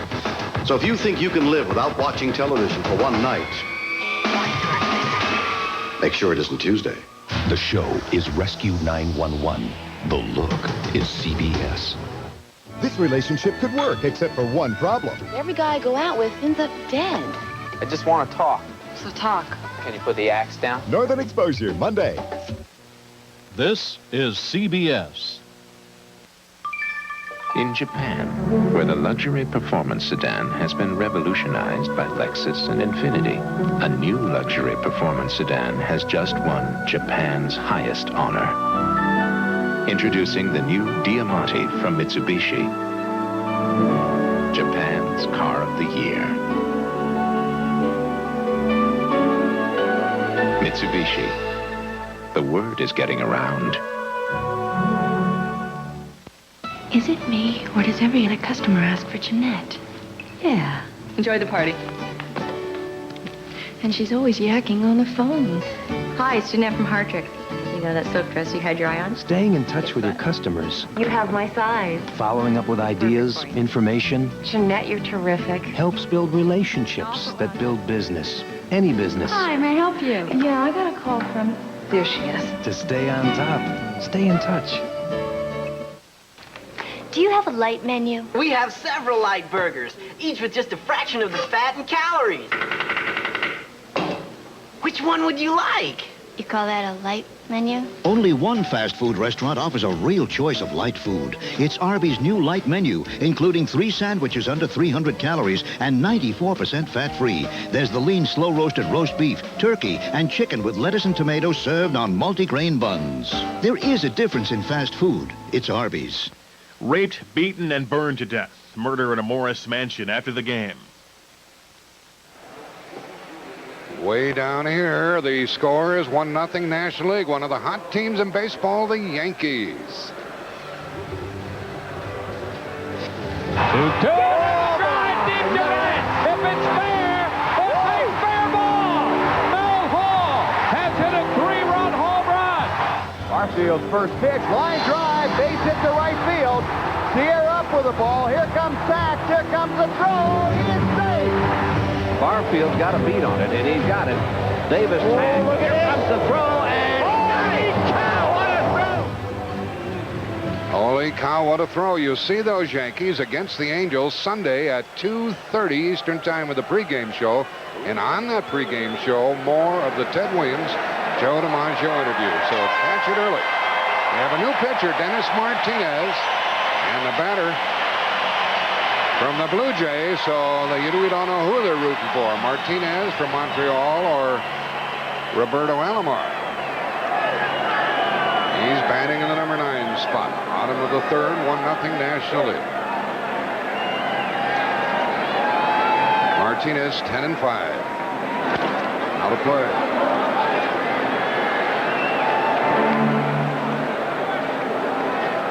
One of 4 brother combinations to start an All-Star game. Morton Walker Cooper did it for the Cardinals back in 42 and 3. Dixie and Harry Walker in 47. Joe and Dom DiMaggio in 49. So this is the first time in 42 years that brothers have started for the same team in an All-Star game. This fellow coming over from San Diego is quickly a big favorite with Toronto, hitting .283, 5 home runs. That's out of play. 1-2. Strange thing, Jack, about that 47 season when Dixie and Harry Walker started for the National League. Dixie Walker playing for the Dodgers. Harry Walker was traded from the Cardinals to the Phillies in mid-season, and he was with the Phillies when he started. the All-Star game and ended up leading the league in hitting that year. One of our good friends down in Leeds, Alabama, Harry Walker.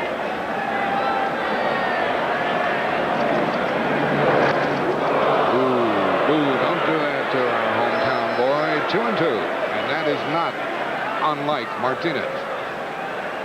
Pitch inside for effect. You can see Santiago sitting inside. I wonder what Sandy Alomar thought about that knockdown pitch.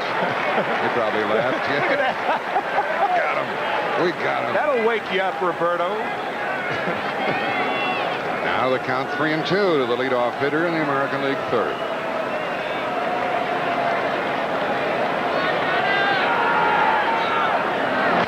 Now the play.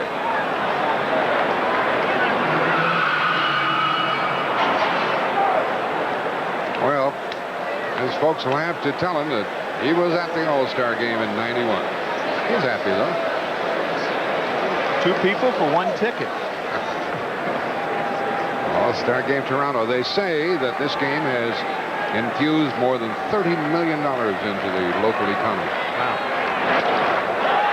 Anybody going to get that one? Maybe not. Yep, Calderon. This crowd was rooting so hard for a home run.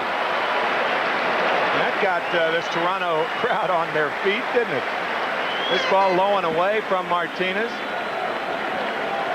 Alomar, I mean, just think, he was voted in, and it was his first time in the American League. Usually the guys, look at that, leaning forward. Look at Sandy. Usually a guy needs a little time in the league before he's voted in by the fans, but here Roberto Alomar traded the first year and voted in by the fans, first year in the American League. What a talent. And so the batter now is Ricky Henderson. And a hit. That is the second of the evening by the American League. Now we'll get some base running action. Now things are going to heat up a little bit. Tim, you and I both know how clever Dennis Martinez is at keeping runners close. This should be a great battle between Martinez and Henderson. Ricky with a second American League hit. Martinez with a terrific move to first base. Henderson with 966 stolen bases. All-time leader. He'll probably end up, if he stays healthy, with about 1,500. That's his goal. The way Martinez can hold runners, the way Henderson can run, the way Boggs can bat, this is going to take 5 minutes. And he took a pitch to give Henderson a chance to run. Strike one. This will be about like the last 40 seconds of an NBA game right here.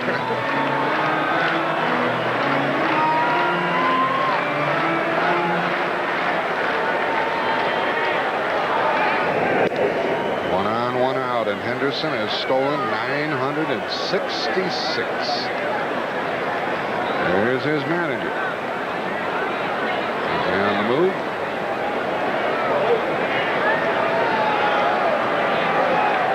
There he goes.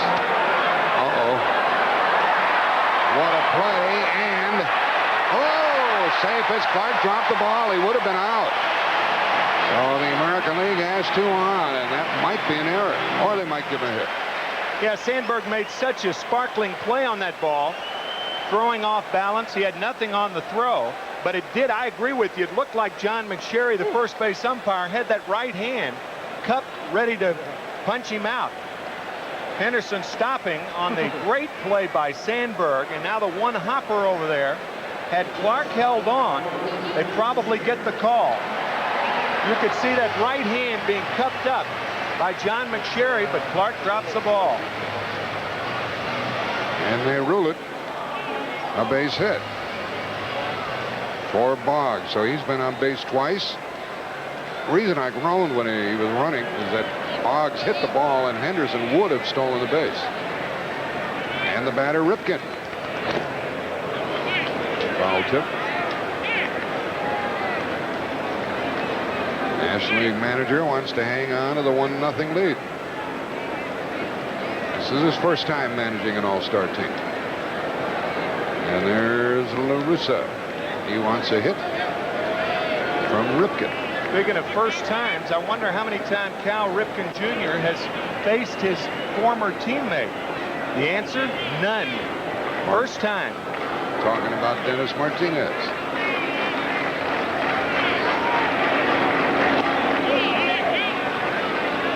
ball, 1 strike. Ricky Henderson has thoughts about stealing third base.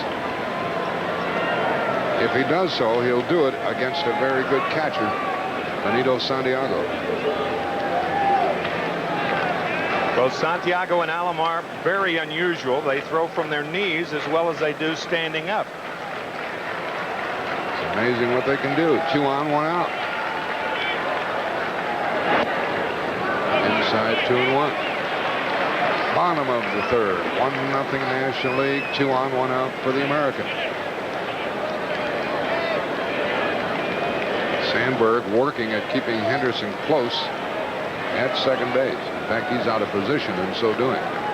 But the likelihood of Ripken going the other way, remote. That's why Sandberg's holding him close and not the shortstop, Ozzie Smith. Smith has to protect against the pull side, and Sandberg can hold Henderson close because not too many ground balls to the right side by Ripken. He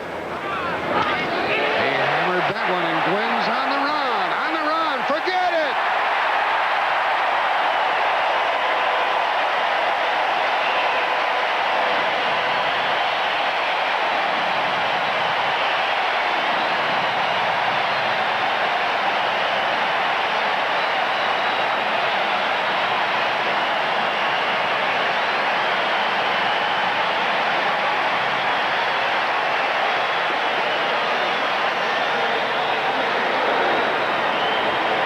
Tuned up yesterday in the home run hitting contest. Did he ever? We mentioned 22 at-bats yesterday. 12 home runs, far and away the best in the home run hitting contest. And he duplicates that feat. 2 at-bats tonight. Has 18 during the season. And I mean a hanging curveball. And Ripken says, Benito, I'll handle this one. Well, how about back-to-back, Cecil?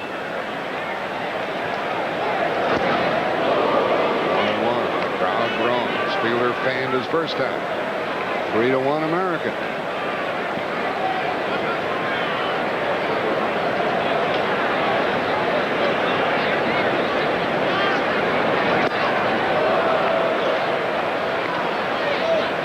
Big league hitters rarely let pitches like this pass. That ball about belt high, breaking right into that zone of Ripken, and he hammered it out of here. 3-1 American League. 1-2 to Fielder. 2-2. He was looking hopefully at the plate umpire. You're not going to call me out, are you? This is the most pleasant of people. Cecil Fielder.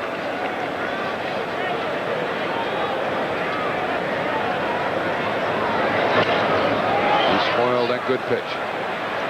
We mentioned Cal Ripken Jr. yesterday with 12 and 22 swings. Nothing to it, huh, Cal? Easy. 12 home runs and 22 swings yesterday. That one hitting the facade in the upper deck. And he has stung the National League here in the third. 3-2 to the big man. Tough inning for Dennis. First of all, the line drive by Alomar that was caught.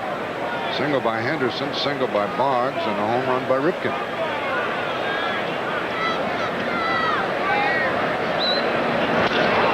Up the middle, and there's Sandberg. He knows how to play on the AstroTurf, even though he plays on a grass field in Chicago. 2 out.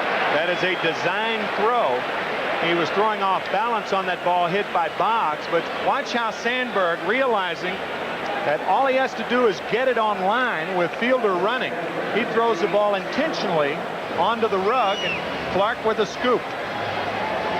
First one that I can remember doing that, shortstop Davey Concepcion with the Cincinnati Reds. Trajectory of the ball is lower, and the rug allows the true hop. And with 2 on, Danny Turnbull is up. He fanned his first time. Tommy Glavine pitched 2 innings. No runs, 1 hit, struck out 3, walked 1.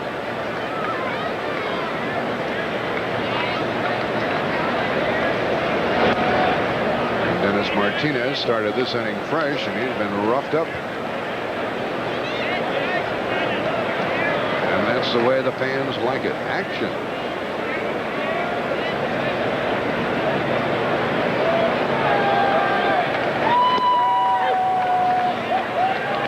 Two balls and a strike.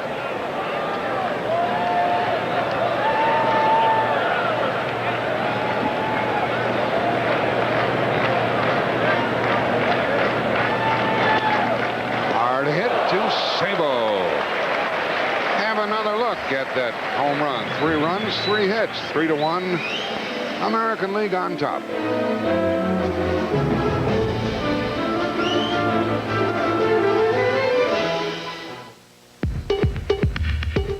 Yo, Mars Blackman here at the NBA Finals. See what makes Michael Jordan the best. Is it the shoes? Gotta be the shoes. It's gotta be the shoes. The shoes. Gotta be the shoes. The shoes. The shoes. Gotta be the shoes. The shoes. The shoes. Gotta be. It's gotta be the shoes. The shoes. The shoes. The shoes. The shoes. The shoes. It had to be the shoes.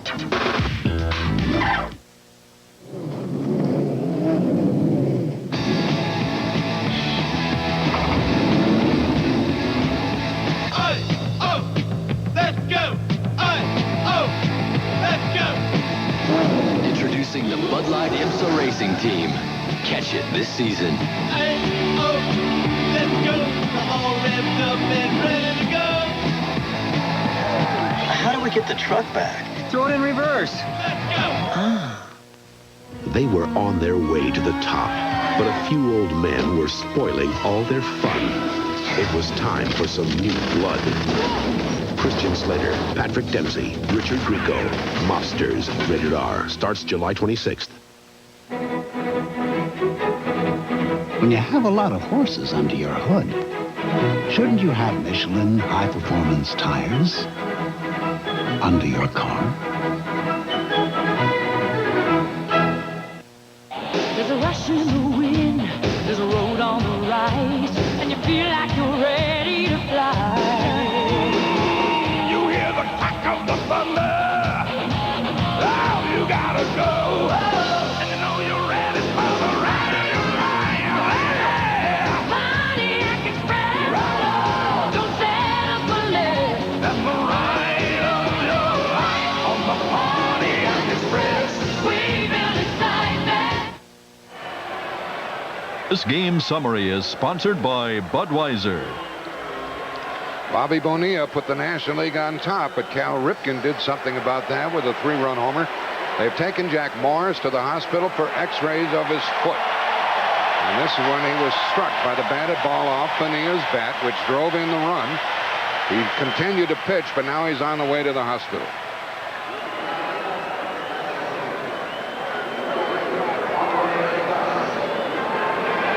Now into the 4th inning. Andre Dawson, who grounded into a double play in the 1st, is up, and he'll face Roger Clemens. Ball 1. Hello. Clemens is 11-5 with a 2.22 ERA. You don't shake this fellow up. Joe Carter, whose name you see there is in left field. And Andre Dawson is the batter. We're in the 4th.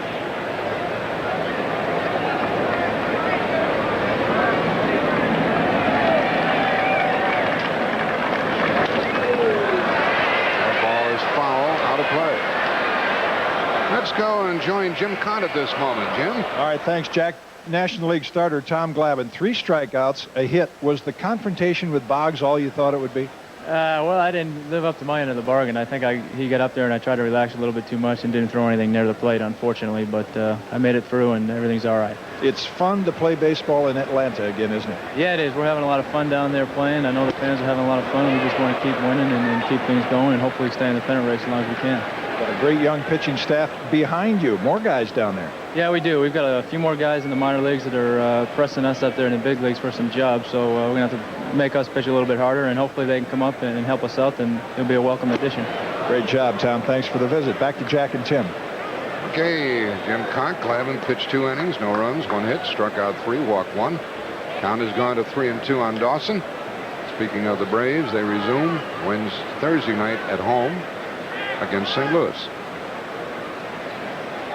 Dawson courts it to center. How far did you hit that one, Andre? Look out wherever you are. Wow, what a home run. It's 3-2. That ball went more than 450 feet, I would guess, Tim. Well, all you have to do is watch the reaction of Ken Griffey Jr.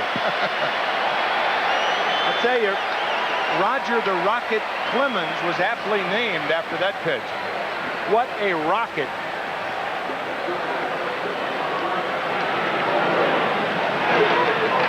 You think that would have been out of Wrigley Field? Probably. Ivan Calderon is up. Strike one to him. Remember, Clemens had come inside with the fastballs, and now he goes away. And Dawson knew it, and so did Ken Griffey Jr. 2 steps back. 2 steps, we're going to have a ball. Isn't that the song? Not this time.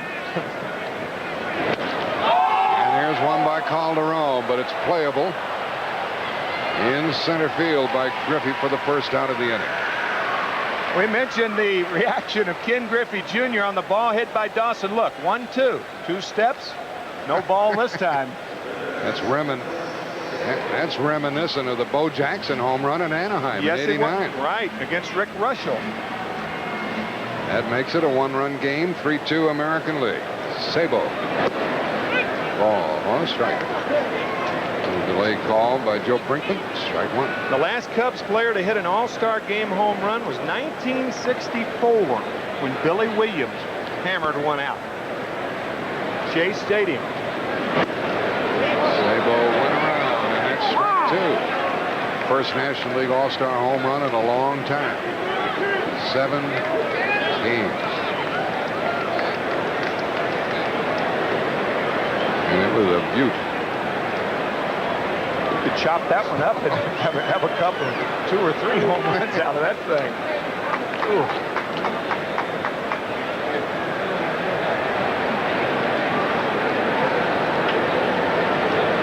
1-2 to Sabo, 1 out.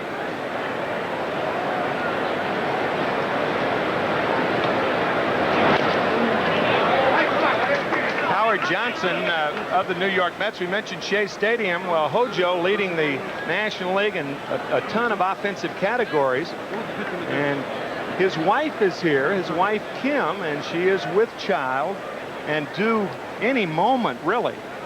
The baby was initially due the latter part of July. It's going to come prematurely, and she wanted to come see the Skydome. That's why she's here. She got an okay from the doctor because she wanted to come to Toronto to see Skydome. See, Hojo's saying, yep, that's right. He can't hear you, though.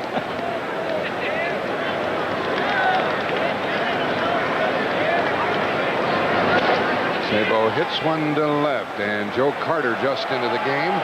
That's the second out. Guess who Pat O'Brien is with? Oh, with Kim Johnson. And why are you here anyway? I'm here to watch Howard play. Kim, it's not really any minute, is it? But you are imminent, right? Yeah, it's not any minute, but I'm up here, and I know some people probably think, why is she up here? Because she's 9 months pregnant. But in baseball, we're away from our families so much that I just didn't want to be away from him if I did go into labor, and he's playing here and I'm at home. So I thought I'd take the chance and come up here, and we made it a matter of prayer, and I know the Lord's watching over us, and we're going to make it through this. Well, let me ask you something. Do you have a plan if for any reason you go into labor here? Yeah, I have a doctor. Actually, I found out he was a Mets pitcher a long time ago. So yeah, so I've got a doctor in a hospital, and I have my prenatal records with me, and we're all right. I feel fine about it. Good luck. Everybody else nervous around me, though. I'm afraid to sit by you. Yeah. What do you think of the Skydome? It's great. Oh, it's great. Yeah, it's a really nice stadium. I'm so thankful that I am here. We'll help you out if you need help. The food's great, too. Up here eating munchies with Kim. Back to you guys. And that doctor's name is Ron Taylor. He used to pitch for the Mets and for the Cardinals. And the team physician for the Toronto Blue Jays, and still throws batting practice for the Blue Jays. He's an orthopedic surgeon. But he likes to throw batting practice. What can I tell you? Benito Santiago drills one to center for Ken Griffey Jr. and the inning is over. 1 run for Dawson. 3-2 American League, bottom of the 4th. Whether I'm racing 200 miles an hour or driving 55, I don't accept compromises. You shouldn't either. The car should be responsive yet fuel efficient, roomy yet sleek, not to mention affordable. Well, surprisingly, one car does all that and more. The new Cutlass Supreme. So take a look at any new Cutlass Supreme and see for yourself. Here's one car that does it all and does it right. New generation of old. Coca-Cola sponsors Upper Deck hologram baseball cards at Denny's. Everyone wants these cards that turn into real players. What? You said with a Grand Slam and a Coca-Cola Classic, we'd get this hologram card that makes players come to life. I said it makes players look like they've come to life. Right. That hologram looks just like Wally Joyner. It is Wally Joyner. The card works. Let's get more at Lenny's. Denny's. Denny's. Have a Grand Slam and a Coca-Cola Classic and get an Upper Deck hologram baseball card only at Denny's. Okay, I'm going to say a word. You say the first thing that comes in your mind. Ready? Okay, shoot. Husband. Wife. South. Football. Sophisticated. Comedy. Small town. Big laughs. Sex. Bigger laughs. Bigger laughs. The show is Evening Shade. The Look is CBS. In the tropics, he's the only private eye. Trust me. He's Nick Slaughter, a man full of surprises. There's Nicky. Keeping on top of the island's foul play. I just wanted you for your body. And a watchful eye out, even when things are looking up. Sweating bullets after the flash. Friday. Stephen King takes you on this summer's most shocking journey. Something happened to him. When a man discovers there's something more frightening than growing old. You don't look the way you did 2 weeks ago. You look the way you did 2 years ago. Growing young. I could disappear without a trace. Stephen King's Golden Years next Tuesday. We're catching a break in this one here in Toronto. 3-2, the American League leading. A couple of home runs. We've had some action. Henderson and Griffey coming up.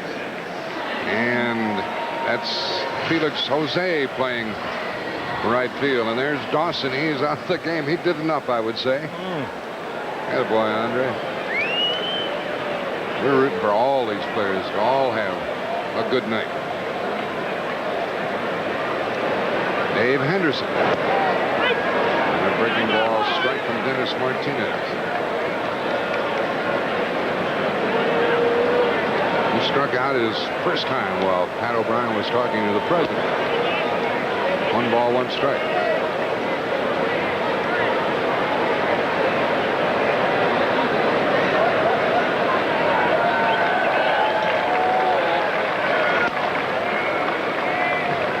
Good pitch downstairs, 1-2.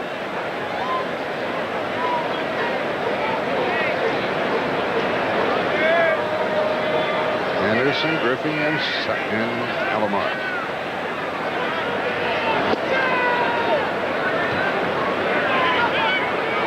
Well, this fella carried the Oakland A's for a long time this year, Tim. He carried a lot of ball clubs. The Boston Red Sox back in 1986, last half of the season.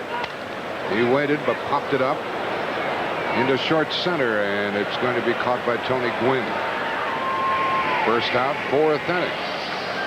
Well, here's the way the scoring has gone. Bobby Bonilla drove home the first run, bounced it off the leg of Jack Morris.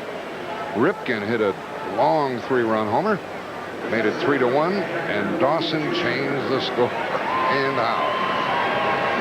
They've had 10 hits already. Ken Griffey Jr. flied out his first time. Martinez kept it away from him. Hey, you mentioned Dave Henderson. It's so nice to see him finally getting some notoriety. Great postseason player. Be 33 years old in 9 days, his first All Star game.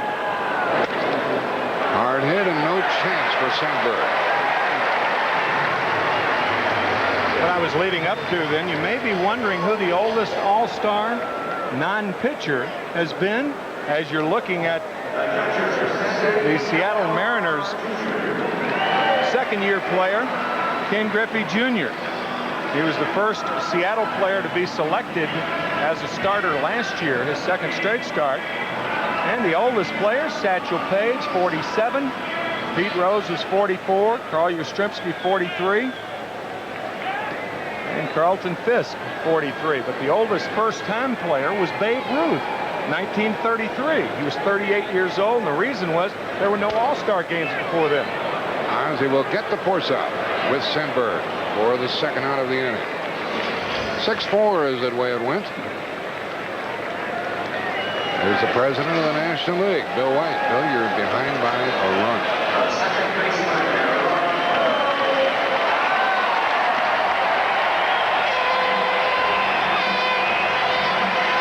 And another greeting for Roberto Alomar. Hit the ball hard but out into left field his first time. Runner at first, 2 gone. Second inning of work for Dennis Martinez.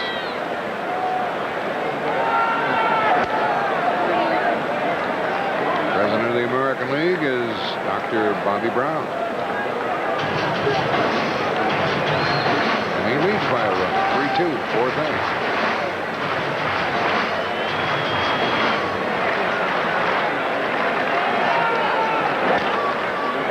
Alomar, the switch hitter, up there with a 1-ball, 1-strike count.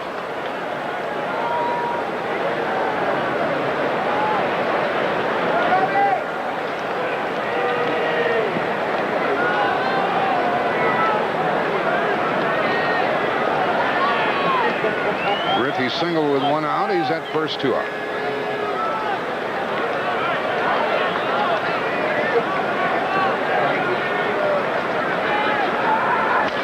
Out of play. Let's go down to Jim Cott again. James? Well, Jack, All-Star games, as you mentioned, not without injuries. And Jack Morris with me right now. How's the foot? It hurts. Are you going to get it x-rayed? Yeah, they're going to take me over. It's a little tender in the side of the foot there, and we'll see what happened. You had a smile on your face after it hit you. We didn't think it was serious. I had to fool Tony. Yeah. Well, the Minnesota fans will be eager to find out if it's all right. Let's go back to Jack and Tim. And we're rooting for Jack Morris, and of course you Twins fans are crossing your fingers. And another jam job and another foul ball. 1-2 to Alomar.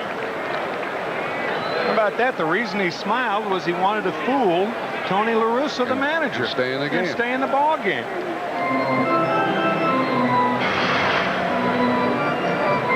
I guess he fooled him. Won another inning and a third. And he did pretty well, 2 innings. He did give up 4 hits, but only 1 run.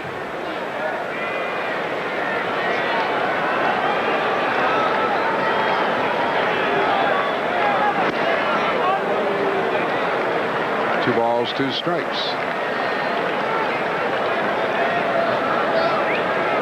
And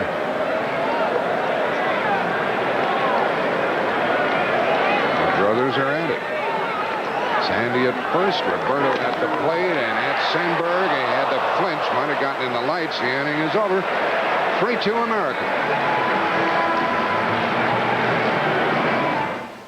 My grandfather loves the unknown. I want a sure thing. I drive a new kind of Oldsmobile, the all-new Bravada, perfect for this jungle because it's got Smart Trap, a new anti-lock braking and all-wheel drive system that automatically sends power to the wheel that needs it. So I'm ready for the unexpected, whether I'm traveling across the river and into the trees. This is the new generation. Or just visiting your old man in the sea. Bravada, engineered for the unexpected. When you've got a tough case of athlete's foot, the itching, the cracking, the burning, you want a medicine that acts tough. Tough-Actin Tinactin. Clinically proven Tinactin cures even the tough cases of athlete's foot fungus. Get Tough-Actin Tinactin.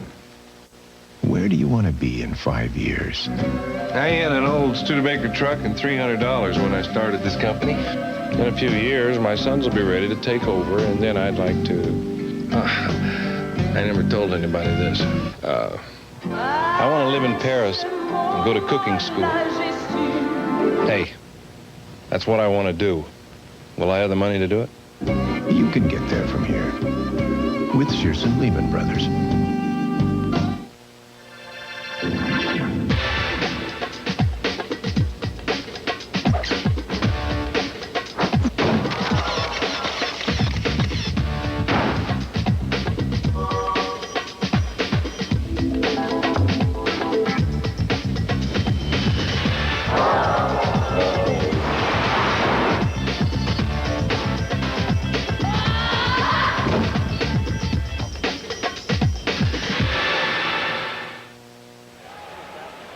CBS Sports presents the 62nd All-Star Game from Toronto, brought to you by Oldsmobile, the new generation of Olds.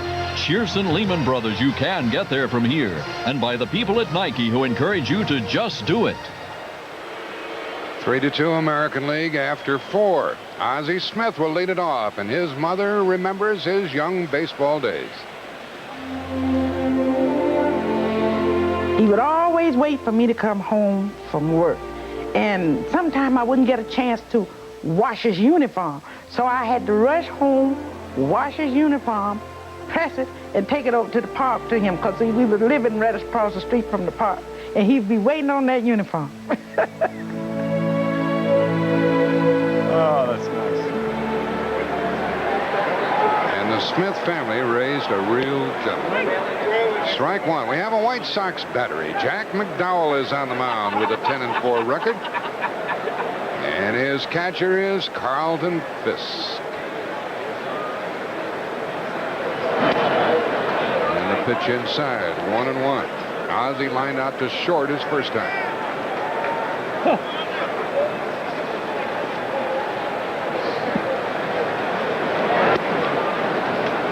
Two balls and a strike. He hasn't lost much at shortstop. The arm not as strong as he used to be, but he is compensated with knowledge of how to play the position. Got those little Popeye muscles, and he's hitting over 300. And he hits it foul, 2-2. I saw him a few years ago in spring training, Tim, and he was just killing himself. I said, what are you doing? He said, I'm going to play for a long time, and I better get ready now. Some guys wait until it's too late, not Ozzie. He's leading off here in the 5th. And ball 3. I hate to see this game move along to the middle innings. It's so much fun, really. I wish we could play here all night long.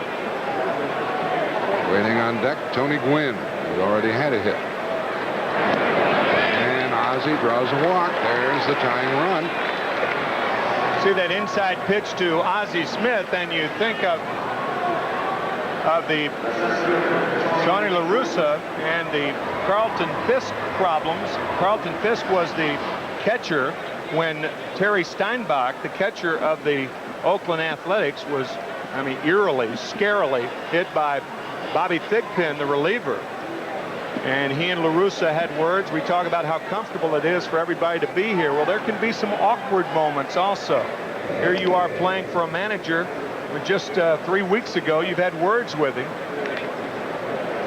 Jack McDowell, on the other hand, the pitcher, booed here earlier when the players were introduced, because back on May 19th, he hit the Toronto outfielder Mark Whitten.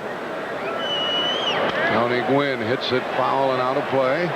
1 strike. Whitten went out to the mound. A fight ensued, and both Whitten and McDowell kicked out of the game, and he was booed tonight. So there you have a battery with a little controversy, and I would imagine between Pudge and McDowell, it's some awkward moments in that clubhouse. But La Russa is rooting for McDowell here as he faces Tony Gwynn. Leadoff man is on. And a bouncer might be 2. Got 1. Yep. Nice play by Boggs to get that one started. And Alomar can make the double play. Oh, baby. I'm telling you. Boggs on his knees, and watch Alomar. There's several ways you can protect yourself at second base. And watch Alomar use the bag right there. See, the bag's between him and the sliding Ozzie Smith. He made the quick pivot and helped Ozzie up. Pretty good athletic ability right there. Also, nice play by Wade Boggs on the front end. And he helped McDowell out. There are 2 gone, and Sandberg bats with the bases empty.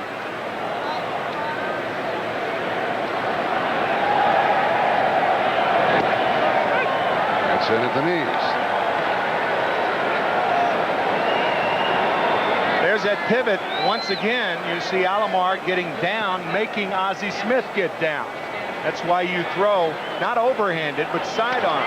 Sandberg throws one into right center field, and it is caught by Henderson. Dave, that is. Now we play 4.5. The American League leads by 1. 1, 2, 3, 4.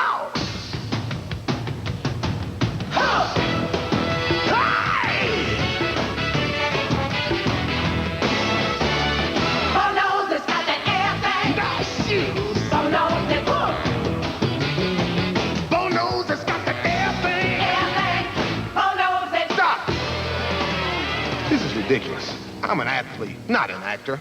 Let me out of this thing. I got rehab to do. Oh. Give me those shoes. Oh. Excuse me. Nice shoes. You watch too much TV, kid.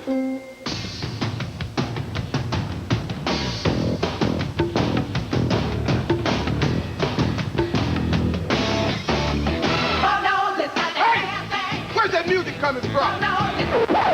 You know I don't have time for this. But I do. Hit it. Touchdown, it's got that air thing. Touchdown. He got me into trouble more times than I could count. But what are friends for? Times it was a joke and he played me for a fool. But what are friends for? Well, I remember once stole my girl, but that's okay, I stole his too. By that man in the middle of it, the best comes shining through. By that man in the middle. These men have been selected to write a page in military history. They are the best the Navy and Air Force have to offer. Charlie Sheen. Seems no matter what I do, I end up hurting someone. Lloyd Bridges. Call them the best of the best. You're the best of the best. Call them Hot Shots, the mother of all movies. This film is not yet rated. Starts Wednesday, July 31st at theaters everywhere. You favor the use of instant replay as an officiating tool in sports? You can register your vote by calling this AT&T MultiQuest 900 service number, 1-900-436-9000. Each call will cost 95 cents. You must be 18 years or older to vote. You'll have the chance to vote on 4 different sports. The Cal Ripken home run has the American League on top. 3-2, bottom of the 5th, and a new pitcher for the Nationals. It's Frank Viola of the Mets talking with Benito. We have a new shortstop. It's Barry Larkin. And a new second baseman having a terrific year for the Dodgers, Juan Samuel. And here's a big ovation for Joe Carter, who's going to lead it off his first at bat tonight.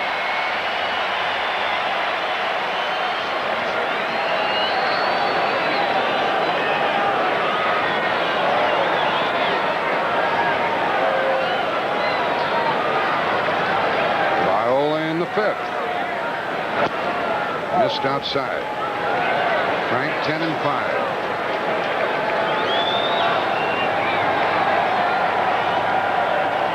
Here's the third pitcher of the night for the National League. He held up, and that's ball 2.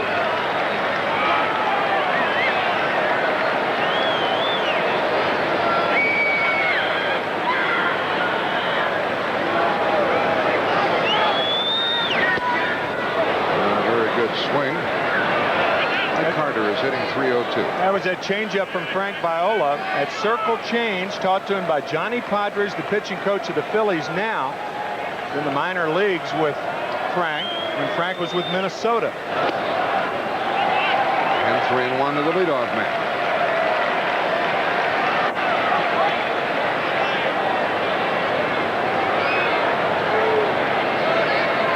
Challenge him, Frank. See what happens here. He caught the corner. Carter didn't think so, and gets the crowd on the neck of the umpire. It's one of those times when you can't really quibble about that strike because you want to hit anyway. That's right. You don't want to walk. You don't want to walk, Joe. No. Ball into short right. That's trouble for Felix Jose, and it is a foul ball. Foul ball. Joe Carter gets another crack at it.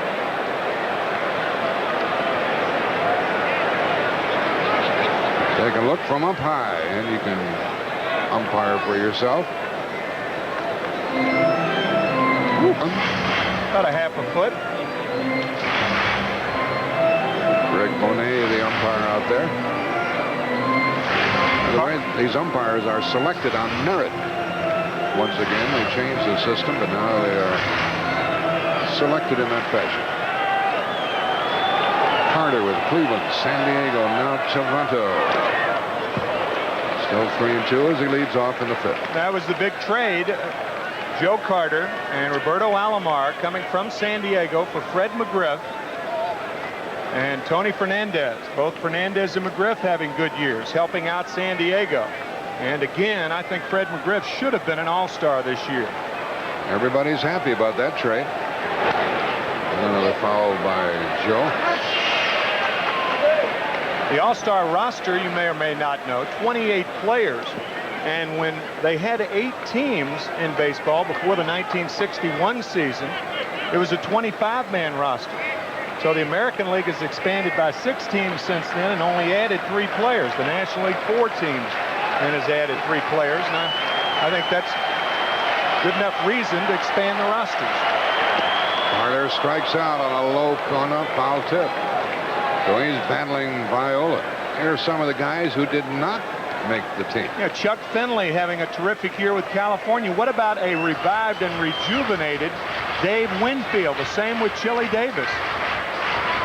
Jose Canseco, of all people, 21 home runs. Brian Harper batting over 300, and we mentioned Fred McGriff. Another foul. I might add to that list, there are others. Tom Pagnozzi, the St. Louis catcher, one of the big reasons for the St. Louis success this year. And to my mind, second only to Santiago, if he is second to Santiago as a catcher. We'll see what's going to come of this battle, Viola and Carter.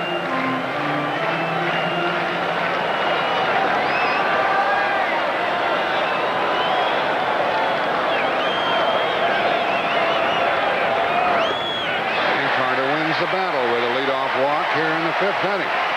We've all been asking all around here, where's Pat O'Brien? Where's Pat O'Brien? I don't know. Well, Jack, to be honest with you, I'm about 15 stories above right field at the Hard Rock Cafe. There's no baseball memorabilia up here. It's all rock and roll. For example, Michael Jackson's hat and shoes. Great glove, a lot of hits. Sorry about that. Anyway, it's all rock and roll, but the attraction here is, of course, a beautiful view of the baseball field. And I was trying to think of a cute and funny way to end this, but I can't. I guess I'm between a place and a Hard Rock. A place and a Hard Rock. And we just saw a brilliant play by Tony Gwynn, playing center field to take care of Wade Boggs. Well, Tony Gwynn wasn't between a place and a Hard Rock. This ball, a fastball out over the plate, and Boggs hits it hard to the left of Tony Gwynn, and Gwynn makes a fine backhanded play. 1 out here in the 5th inning. Boggs doesn't usually hit the ball out there, does he? No, not against left-handers especially. That left field slot. Place in a Hard Rock. That's O'Brien. I wonder where he's headed now. The batter is Ripken, star of the game so far, probably. Base hit, 3-run homer. And a strike. A lot of bad hops up in that Hard Rock Cafe. Only ballpark in Major League Baseball with a cafe that is as well known as the Hard Rock Cafe. Let's see what Cal Ripken does this time. Double play ball. Larkin, Samuel, and that takes care of 5. He dropped the ball. Clark. Hey, Will. What are you doing? No error. Fielder's choice. Or if you don't get a double play on that, you'll never get a double play. Yeah, and you can't anticipate a double play, but if you could, this would be the ball on which you would anticipate it.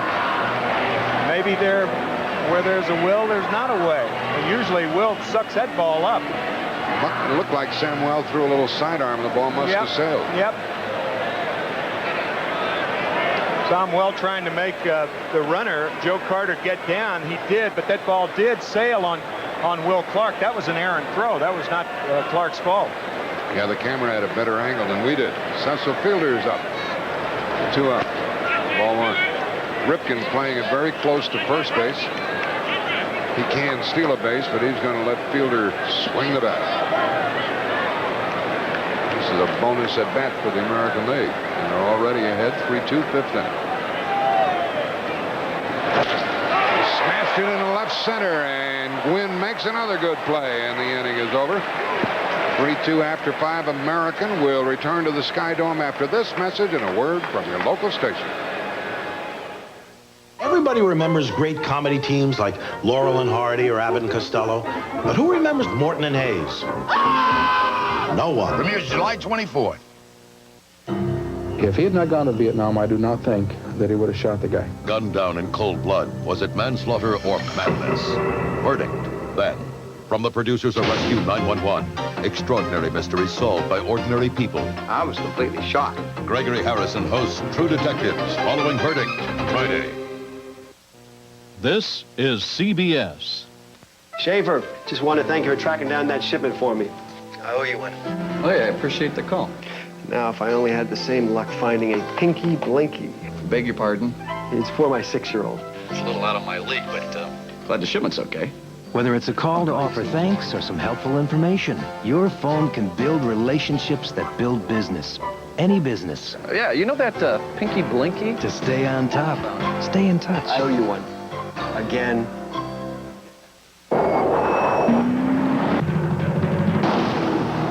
You've been driving for nearly 2 decades. You've had your license renewed a number of times. Isn't it time you had your spirit renewed as well?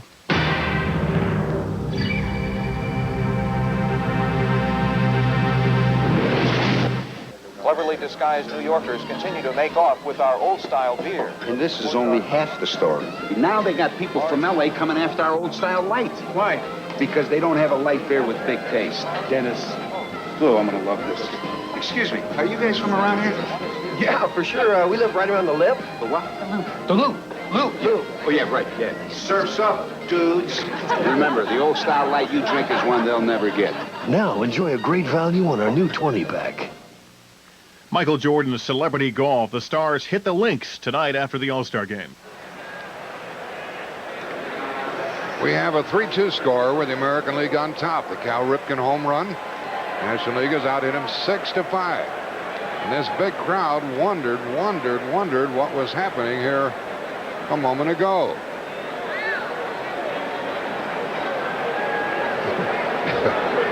I'll show you what we're talking about. Jack McDowell ready to pitch. A big, long limo, a stretch limo came on the field. And what happened? The ground crew jumped out wearing dinner jackets. And then Griffey and Henderson jumped in the car and said, take us away. But they're still in the lineup. And McDowell pitches to Will Clark. Ball 1, ball 2. Clark has a single and 2 trips. Second inning of work for the White Sox hurler. That's doing it in style, and they have done it in style with Skydome up here in Toronto. He's back. Clark didn't want that one either. 3-0. The roof was closed until 7:40 this evening, and it took about 20 minutes to open the roof. And unbelievably, it cost $7 to open this roof. Can you believe that? Whatever happened to inflation? $7 to open that roof. And we're blessed. Yeah, it doesn't matter whether it's Canadian or American either. No, and we're blessed with a beautiful evening here with very temperate weather. That's cheap electricity. Clark draws a walk, and here's Jim Cott. Jim? I'm with the Wizard of Oz. 11 straight All-Star games. What's special about coming to this place? I tell you what, you hear a lot of people talk about the dome and the beauty of it and what a spectacle. And I tell you, it's breathtaking to see this place. There's so much information going on at one time. It's just a beautiful place. Another thing that's going on are the St. Louis Cardinals. What's with your ball club this year? It's not just the kids, it's you veterans. Well, we're all pitching in. Everybody is working very hard. Where everybody's doing what they're capable of doing, and things have gone well to this point. Well, sure have. Keep doing it, Oz. Those two former teammates at St. Louis, and Bobby Bonilla gets his second hit of the night. Bobby Bonilla in the first inning hit one off the foot of Jack Morris, and this was another base hit up the middle. I mentioned last year of his contract, Bobby Bonilla, and controversy as to whether Pittsburgh can maintain his salary. They've offered him $16 million for 4 years, and he turned it down. Right. Frank Viola, $13 million from the Mets for 3 years, turned down. Well, here is the free swinging Felix Jose with the first 2 on in the 6th inning for the National League. Jack McDowell is in trouble. Felix hits one that's going to advance the runners, one of them at least, force out, no other play. Let's go down to the National League dugout from a moment ago with Lou Piniella talking with Jim Leland and Art Howell. In other words, if we go 1, 2, 3, you ready to go in? What do you think? You know what we could do? I'll tell you what we could do, though, if we want, is let Clark hit, right? We can hit Murray here in the DH spot and put Clark at first base. Well, we'll see what they do. One of the things they're going to do is send up Paul O'Neill to bat for Ivan Calderon, the Cincinnati hitter. 1st and 3rd, 1 out, and even a fly ball would tie this game in the 6th inning.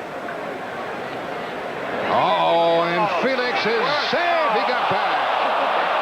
Well, that's the closest I've ever seen that play come. Me too. I was thinking the same thing. Usually that play doesn't work at all, but Jack McDowell appearing to throw to third. Remember, you can fake to third when you're in the stretch. You can fake to second when you're in the stretch. However, you can't fake to first, so he fakes to third, wheels off the rubber, and throws back to first, and somehow Jose avoided the tag. And he got the good call from John McSherry, not the automatic call. 1st and 3rd, infielders back looking for 2. And strike 1 to Paul O'Neill. O'Neill having another fine year for the Reds.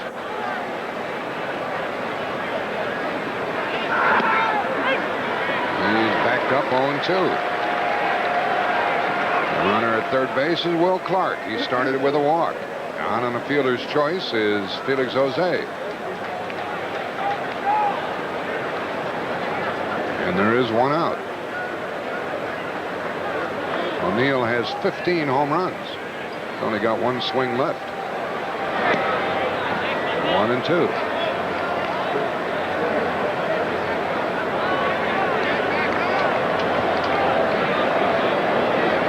One of the things about these all-star pitchers, most of them are capable of striking batters out. Very few finesse pitchers.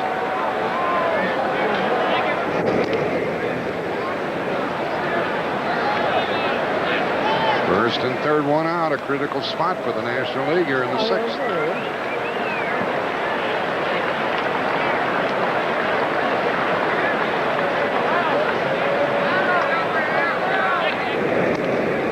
Waiting on deck is Hojo, soon to be a daddy. Howard Johnson of the Mets. 63 runs batted in.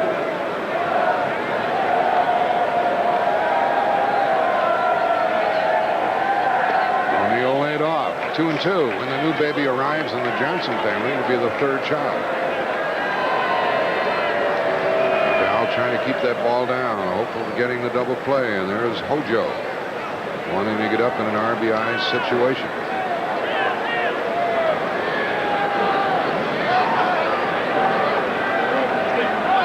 Well, they're going, and a bouncing ball. The play at the plate. The plate is Will Clark, and the American League still leads 3-2. The hard slide of Clark didn't bother Fisk at all. That's the toughest play for a catcher to make, to receive a throw from the right side of the field and then turn around. You don't know where the runner is. But Fisk realized that he had some time, and he held on to the ball easily. You try to get the ball in your bare hand there, but Fisk didn't have time, so he had to make the tag with a glove hand, and the new catcher's mitts with the break-in are more conducive to making that slap tag. And that's typical of Will Clark with that hard slide. Oh, sure. He'll do it wherever. Now they're 2 on, 2 out for Hojo. The American League still leads.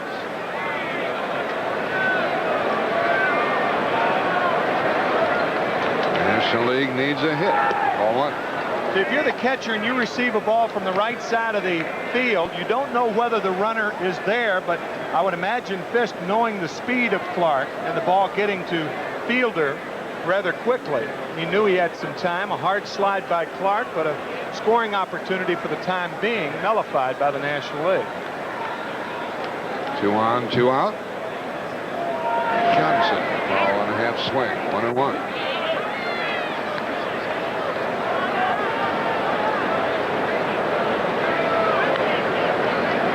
Coming into this game, Jack, Howard Johnson was the only National League non-pitcher with an RBI in All-Star competition. Nobody else had an RBI. Of course, that's changed with the Dawson home run and the single by Bobby Bonilla in the first. 1 ball, 1 strike. Strike 2, 1 ball, 2 strikes. Ojo, a better hitter from the left side as he is batting now.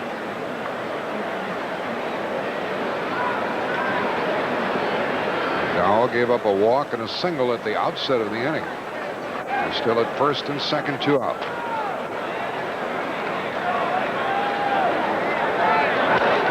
And a high foul ball and a play for Bars. 2 left for the Nationals. They've left 5. They still trail by 1. It's stuck. You see? Yeah. Every channel. Light beer. Light beer. Well, we're going to have to drain it. Grab anything that'll hold beer. Oh, and call some friends over. Will you look at that? Yeah, I'm looking. Miller Lite made beer better. The great Pilsner taste keeps you ahead of it all. Everybody likes that. You don't say beer now, you say light. The beer that beers become. Miller Lite. It's it? And that's that.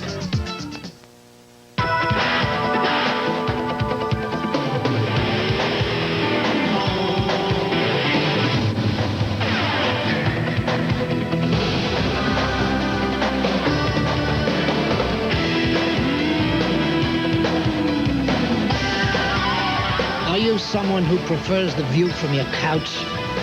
Then never mind. The Toyota 4x4 for those other guys.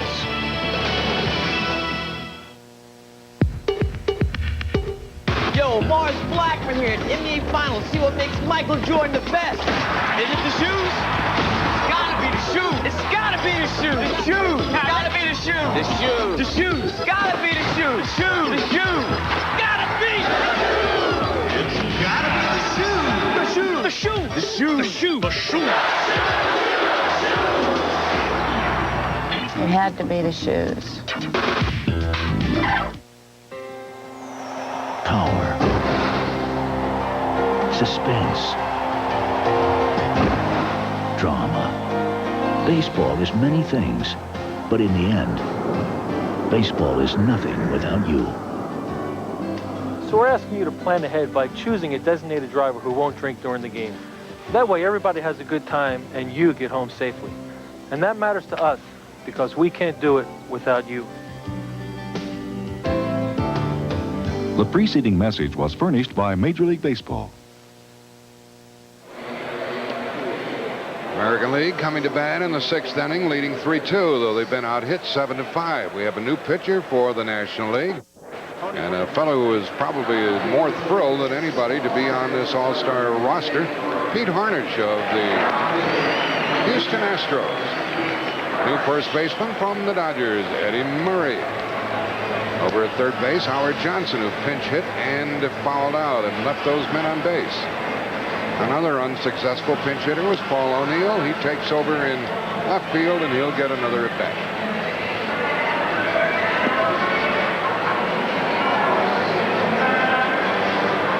Tim, you saw more than I the bubbly reaction about Pete Harnisch being here. Well, you were in Washington yesterday. By the way, Harold Baines, the pinch hitter for Danny Tartable. But you know, Harnisch has a record as a starter like a reliever to make an all-star team. He's 5-7.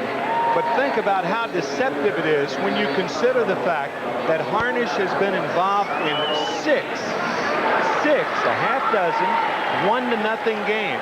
He's 2, 2, and 2 in 1-0 games. Harold Baines breaks the bat and grounds out to Samuel. I guess he got jammed, huh? I would say that's a big league jam job right there. So Harold Baines goes down on one pitch, and Harnish has some early success here in the 6th inning. Here's a strong hitter, Ruben Sierra of the Rangers, coming up to bat for Dave Henderson. Henderson 0 for 2. They have a good hitting lineup with the Rangers this year. We talked about it earlier. Julio Franco, Sierra, Rafael Palmeiro, Steve Buechele having a fine year. Juan Gonzalez. They can put some thunder. If they can get people out, if Nolan Ryan can stay off the DL, they have as good a shot as anybody to win that American League West. They're presently in first place by percentage points over the Twins. But 2.5 games separates 5 teams in the American League West. Nobody knows. Nobody knows. It'd be nice to have somebody different in the postseason. Followed by the batter, Sierra, 1 and 2. And waiting on deck, Ken Griffey, who's already had a hit in this game. Griffey Jr.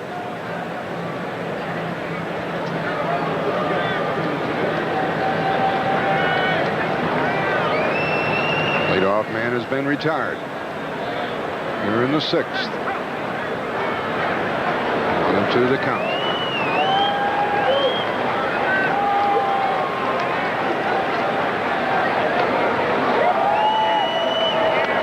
Half swing and a foul ball.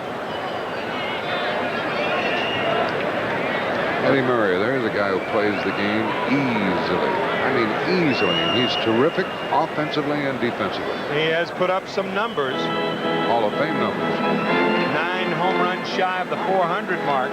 I'll tell you, the guy batting right now, Ruben Sierra, you talk about numbers. 2nd in the MVP voting 2 years ago to Robin Yount. And a lot of people thought he should have won the MVP that year, including Ruben Sierra. He's out to prove it again this year. That breaking ball missed. 2 and 2. Number 21 in his ear.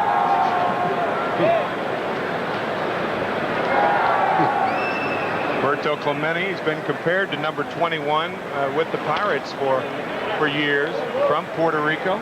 Let's go down to Jim Cott. James? Here with Frank Viola, the Mets are starting to play better, and why? Well, I think basically what it comes down to is our starting staff is finally doing the job we're capable of doing. And I think that builds everybody's confidence up. And you know, when you get the key hit in a situation like that, the starters take over, and then we have a Johnny Franco in the bullpen. So actually, all cylinders are going now, and we're looking forward to the second half. What do you have to do in the second half to catch Pittsburgh? Main thing. Continue playing good fundamental baseball. That's playing the defense, getting the timely hitting, doing the little things necessary to win, and hopefully the starters stay healthy and do their job. Been an all-star in a Twins uniform, a Mets uniform. You'll probably be in the game again next year, but what uniform will you be wearing? We'll just have to wait till the end of the season, and we'll go from there, Kitty. All right. How about Rod Carew, the honorary captain? You threw him his 3,000th hit. You remember that day? Oh, yeah. I'm in the Hall of Fame for something. Yeah, it was a slider down and away, and he patented Rod Carew, popped it over the shortstop's head for a base hit, and I'll tell you what, I'm very honored to be able to say I gave up his 3,000th hit. Don't blame you. Back to Jack and Tim. 2 and 2. And another foul from Ruben Sierra. This pitcher, Pete Harnish, born on Long Island, played baseball at Fordham University. Viola pitched 1 inning. Gave up a walk, but got away with it. And Harnish has a 2-2 count. And another foul. Out in the American League bullpen, Jeff Reardon is warming up. And for the National League, the Pittsburgh left-hander John Smiley.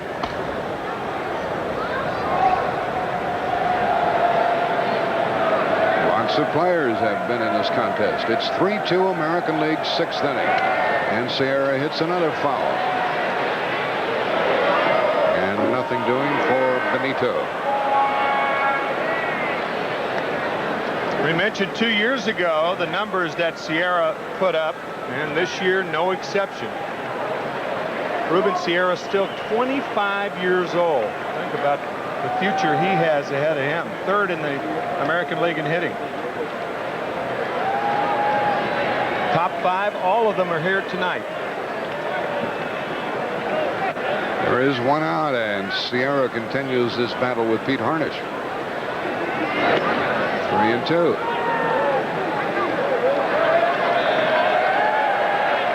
Popcorn. He's in shape climbing all those steps.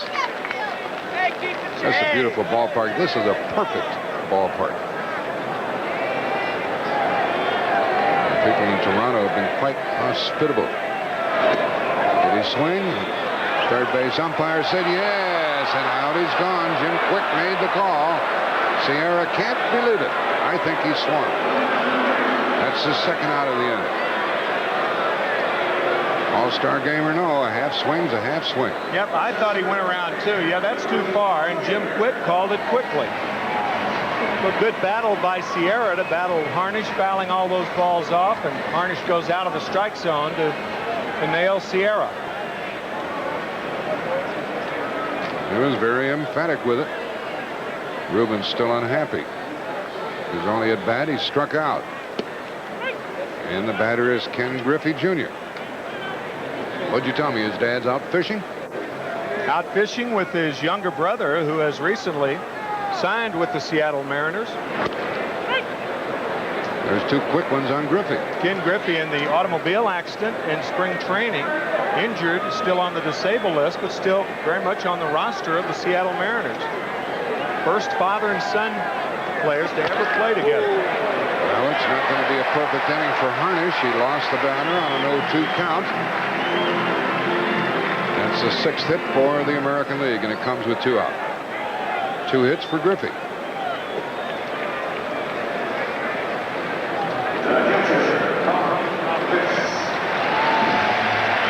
Junior didn't get all of it, but he got enough of it to push it through on the right side. Cal Ripken Jr. with 2 of the hits. Ken Griffey Jr. with 2 of the hits. So juniors have 4 of the 6 hits for the American League. And look who's up. Isn't that great? Still playing so well. Carlton Fisk. 43 years old. Batting with 2 out. And ball 1. Tell us about that number, Tim. That's 72. That's unusual for a regular. Rookie of the Year back in 1972, and his number with the Red Sox was 27. So when he signed with the White Sox, the Pale Hose, he decided to turn it around. His son Casey, born in the year 1972. He was a Rookie of the Year that year and thought he would turn his luck around. And as Steve Lyons had that great line earlier this year that in going from the White Sox to the Red Sox, he said it's time to change socks. Every 5 years you got to change socks. So in Pudge's case, it was every 10 years you got to change socks from red to white. 1 ball, 1 strike. So that's the story of the number. Runner at first, 2 out. Ball 2. Oldest All-Star to get a hit with no surprise there. Ted Williams. Stan Musial, 3 months younger. Stan Musial, the leader in home runs in All-Star history with 6. Ted Williams tied with Fred Lynn. They both have 4, and Fred Lynn with the only All-Star Grand Slam homer off Atlee Hammaker in 1983. So Fisk would break that record if he gets a hit. Runner going. And a foul, 2-2. From high above, the shot from the Fuji blimp, being piloted tonight by the senior captain and chief of operations, John McHugh. He's flown blimps all over the world, and he's up above the Toronto picture tonight.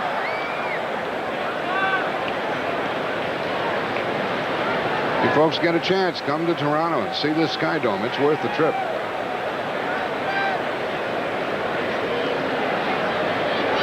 And a wonderful city to boot. A little on the expensive side, the ball players who play here tell me, but where isn't it? 2 balls, 2 strikes, the count to Fisk. You can open the roof for $7. That's not high. The roof is, but the price isn't. That ball might drop. It might drop. It does. Gwynn broke back. He is the oldest man to ever get a hit in an All-Star game. Carlton Fisk. Nice going, Pudge. Good for you. Just moved to the top of the list. Yes, sir. Give me a hand, folks. That's great. I'm applauding myself. That's terrific. Tony Gwynn helped him out a little bit by breaking back on the ball, but what the heck. First and third, 2 out. Against Harnish. Looked like it was going to be an easy inning, and now Roberto could burn him. American League already leading 3-2, 6th inning.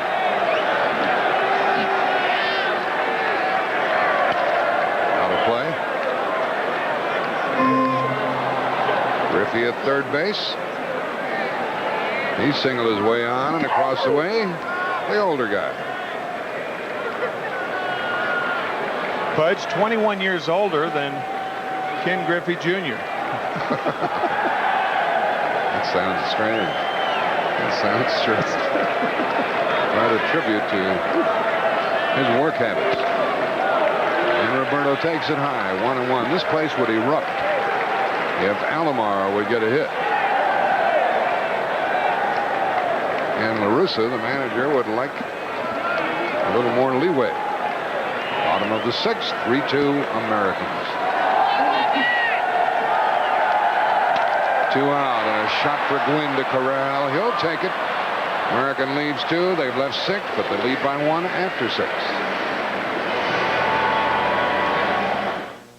We ask pasta lovers in Italian neighborhoods to try new microwave main meals from Chef Boyardee. These are absolutely good. Absolutely. It's delicioso. That's right. Try a little more. The more you put them out, the better the taste. Got tomato? Got meat? Little onion in here. Very good. Well, you put onion in it. Well, you have to put onion in it. What's the matter with you? Very delicious. But my wife's comes first.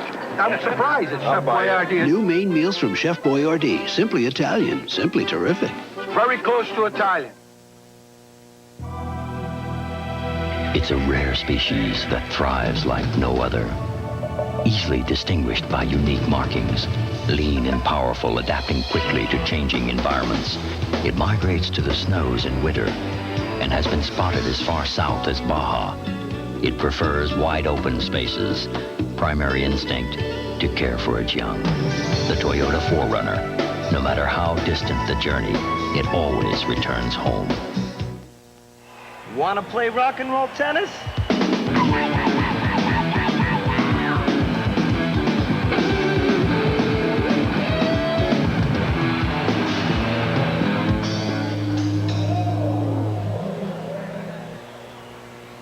Oh.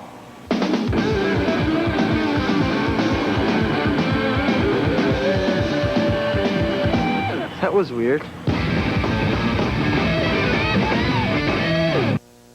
We all like to keep our car looking new. That's why so many people use Armor All Protectant. Armor All cleans and shines the rubber, plastic, and vinyl. And it protects all those surfaces too. So Armor All makes your car look like new. And helps it last longer. And that makes you look pretty smart. Armor All, it keeps you looking good. Now treat your whole car with the complete line of Armor All products. Sunday, they're young and very restless. The up-and-coming Yankees take on ex-teammate Dave Winfield and the Angels. Baseball's biggest moments are on CBS. Welcome back to Toronto, Ontario. A breathtaking view of the Skydome. American League leads 3-2 in the ball game. When we talked about the eating arrangements here, how about the sleeping arrangements? There are 70 rooms that face the ballpark. This one taken by the O-Pee-Chee Company. They are sort of the tops of Canada. I am in the upstairs bedroom. In fact, they even have a Jack Buck card. Jack, I'll bring this to you later. But the room is like any other room, except when they say room with a view, folks, they mean room with a view. For $1,000 a night, they get this kind of thing. The bed's a little small, but it's comfortable. And fellas, there's a great, as a matter of fact, when you get up from this bed, you say, what a great day for baseball as you look out for this. But fellas, there's a story about a couple who were very amorous on one of these beds, but I'll leave that for you to tell. You leave it for me to tell? Back to Pat O'Brien. Well, we have some changes. Jeff Reardon is the new pitcher in the 5th of the night for the American League. His first opponent is Benito Santiago, and a bouncer to second. Alomar throws out his former teammate, and there's one gone. We have a new left fielder. Joe Carter was in the game earlier. Center fielder is a newcomer to this game, Kirby Puckett. How can you keep him off an all-star team? And we also have a new right fielder, Ruben Sierra, who pinch hit. We're in the 7th inning. It's getting late for the National League, and their batter is Barry Larkin, hitting for the first time. Tell you that Jack McDowell, 2 innings, no runs, 1 hit, no strikeouts, walked 2. But those men were left on.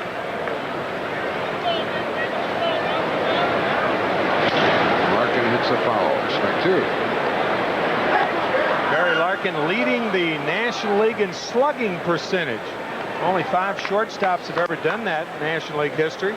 He also recently had 3 home runs in 1 game. Only Ernie Banks and Freddie Patek, diminutive Freddie Patek, had 3 home runs at Fenway Park in Boston one night. Hard hit to Ripken. That's the second out. Jim Cott take it away. Will Clark, all-star games are fun. Most of all, just being here is more so than play. What's special about coming to this place? Well, this is an excellent ballpark, and the fans are great. And so far, we've had a good time just being here for the last 2 days. And I tip my cap to the city of Toronto. They've done a great job welcoming the ball players, and the ball players are responding with some great baseball. It has to be a disappointing season for the Giants so far. What can we look for in the second half for improvement? Well, we're finally starting to get some people healthy, and Kevin Mitchell's back in the lineup, so you're going to see a lot more run production. Well, congratulations. Back to Jack and Tim. Thank you. And Will Clark, while he was in the game, had a base hit and a walk. And he gave way to Eddie Murray. This is Tony Gwynn. He is 1 for 3.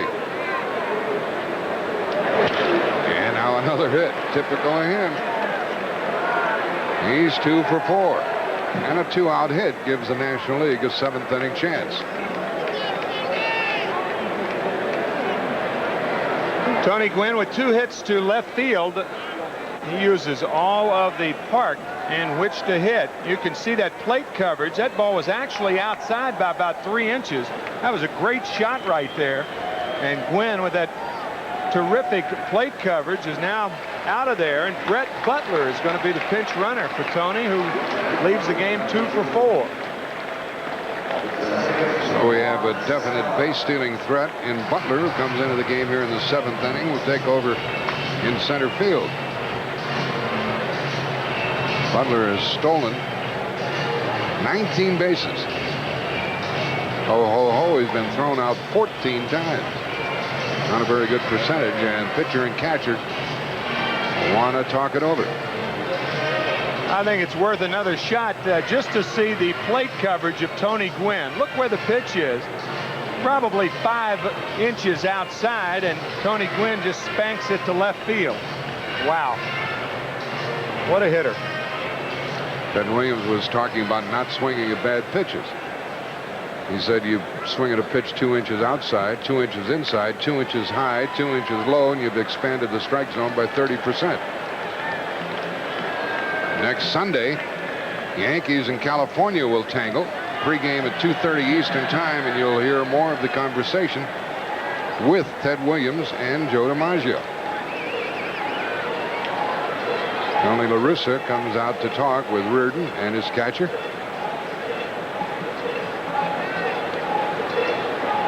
Reardon says, go ahead, let him steal. I'll get the next guy. 8 hits for the National League, 7 for the American. Now we're going to have a pitching change. We'll be back. Where do you want to be in 20 years? Well, my father worked for the same company for 39 years. He got 2 weeks vacation, but we never traveled far.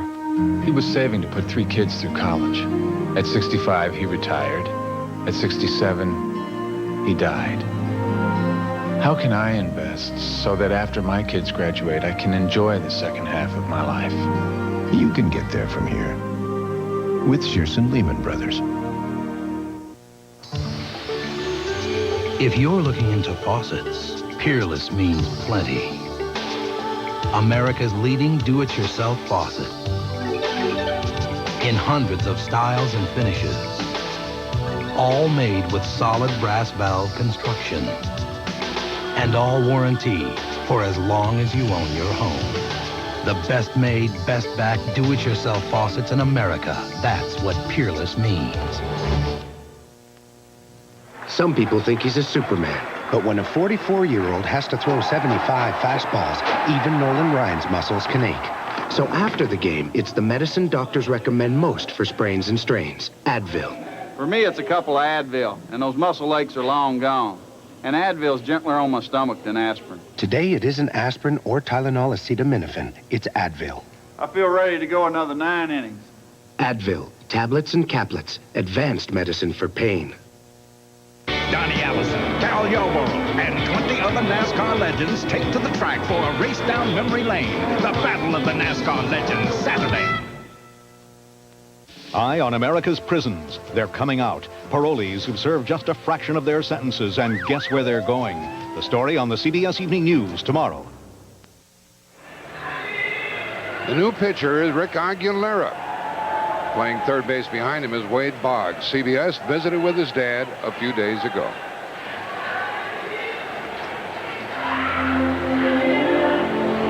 I can remember back when I was coaching him in Little League, and he had an old owl's foot on a string that he wore around his neck, and it was his good luck charm. One day somebody sold his owl foot. Well, Wade, he went berserk. You know, no owl's foot, no hits. For the next year, I hunted owls all over the state of Florida. I'm trying to find an owl to shoot to get him another owl's foot. There's Wade Boggs. I wonder if he still wears an owl's foot around his neck. Oh, very unusual for Wade Boggs to be superstitious, right? He goes out, he runs at 5:17 or takes ground balls at 5:17 every night. He runs at 7:17 every night on a 7:35 start. And he eats chicken before every game. Everybody knows about the superstitions of Wade Boggs. What time does he eat? I don't know. I guess 3:17. Aguilera pitching to Samuel, who gets a 2-out hit to continue this National League threat in the 7th inning. First pitch from Aguilera, base hit past the owl foot. Rick Aguilera has 22 saves for the Twins, one less than Dennis Eckersley, who leads the American League. And Tim, you and I saw him when he was struggling as a starter. He finally found a home. Started with the New York Mets, traded in June of 1989, along with left-hander David West. Kevin Tapani doing a fine job with Minnesota. Tim Drummond also in that trade. I tell you, it's interesting as you see Eddie Murray right there. Aguilera throwing a lot of fastballs and sliders before the '89 season. He was jogging along the beach in California. He's from California. He saw a softball on the side. He picked the softball up and he said, you know what, I think I'll stretch my fingers out and learn how to throw the split finger fastball. Well, that softball was a blessing in disguise because now he's one of the top short relievers in baseball. He better do the job here against Eddie Murray. 2 on, 2 out. And a foul out of play. Jim Cott, what do you have for us? Well, you see a lot of smiles at All-Star time, none bigger than the one on the face of Dave Henderson your first time. Everything is cracked up to be? Oh, yeah, I'm glad to be here and see the guys and had a lot of fun. Do you feel uncomfortable in the dugout the first time? Because there's a lot of players that when the season starts in the second half, you don't like anymore. Oh, yeah, and they're all AL West guys, and we got to beat them up, so they're looking at us kind of funny. That's a great race, isn't it? Oh, yeah, it's going to be fun down the stretch. All right, back to the action. 2 on, 2 out. And low to Murray. 1 ball, 1 strike. And that was Aguilera's best pitch, Tim. And that's the splitter we were talking about. stretched those fingers out with that softball, and now he throws that splitter about as easily as he does his fastball. Eddie Murray, one of the big reasons why the Dodgers lead by 5 over Cincinnati. And that's a strike, 1-2. That splitter, it's just tough to gauge if you're a hitter. You see the downward action, the ball almost coming back also. Very, very unusual pitch, and as we said earlier, the pitch of the 90s. That was a dangerous delivery there, but Aguilera got away with it, and he's ahead on the count. And he struck him out. Fisk dropped the ball, tagged him. Now the National League has left 7, and they still trail 3-2, 7th inning. Toyota presents All-Around Champions. Ken Griffey Jr., the Seattle Mariners' flashy center fielder, is a Gold Glove Award winner and 2-time All-Star. Off the field, Griffey's also an All-Star, a supporter both financially and personally of the Children's Hospital and Medical Center of Seattle. Toyota is proud to contribute $1,000 to the Children's Hospital. Toyota salutes All-Around Champions. We think you'll like the new 1992 Toyota Paseo so much, we don't have to use cheap advertising tricks to play on your emotions. So you won't see any young models in bikinis, no radical cornering maneuvers, no smoking tires, not even a low price as a come-on. So there's no pressure. Think it over. Thank you. The all-new Paseo, a very practical car from Toyota. Brace yourself. The summer movie has arrived. Trust me. An incredible trip. Arnold Schwarzenegger is superb. Arnold Schwarzenegger, Terminator 2, Judgment Day. Rated R. Now playing at a theater near you. A Motorcraft spark plug has to fire 500 times a minute. Over its life, that's a spark 5 miles long. Shouldn't you install that peace of mind? Motorcraft quality parts from Ford. Miller Lite would like to translate the sounds guys make when watching baseball.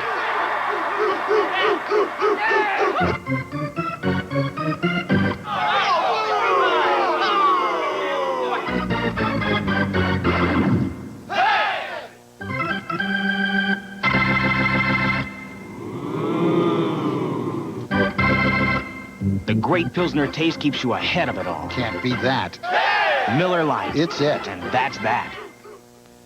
The race is on to make batteries that last longer.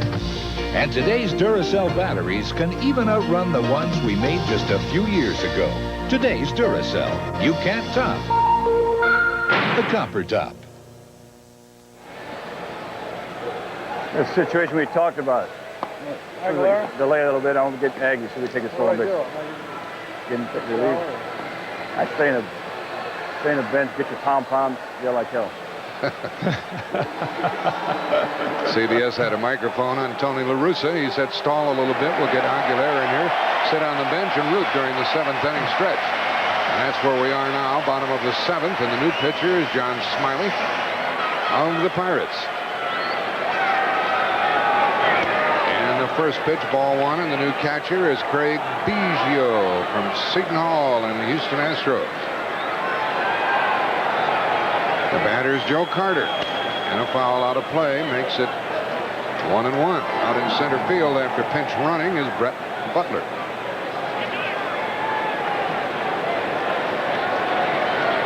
Pete Harnish pitched 1 inning, no runs, 2 hits, 1 strikeout, no walks.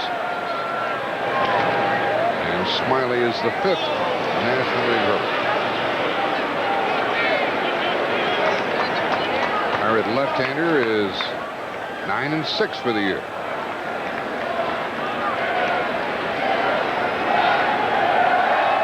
Carter has walked in his only plate appearance, and a base hit. They like that here in Toronto.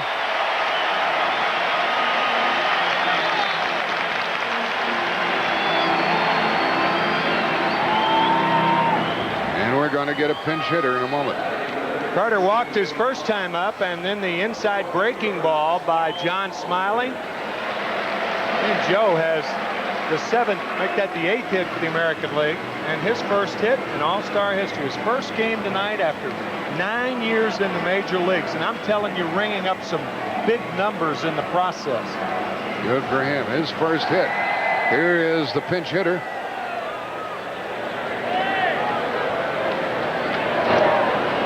Boggs is due up, and it's Paul Molitor of Milwaukee. They don't pinch hit for Wade Boggs very often. And with the left-hander pitching, Russa sends up Molitor. 1-1 strike. Now 9 hits for the National League, 8 for the American, and Tony La Russa hanging on by 1 run, 7th inning.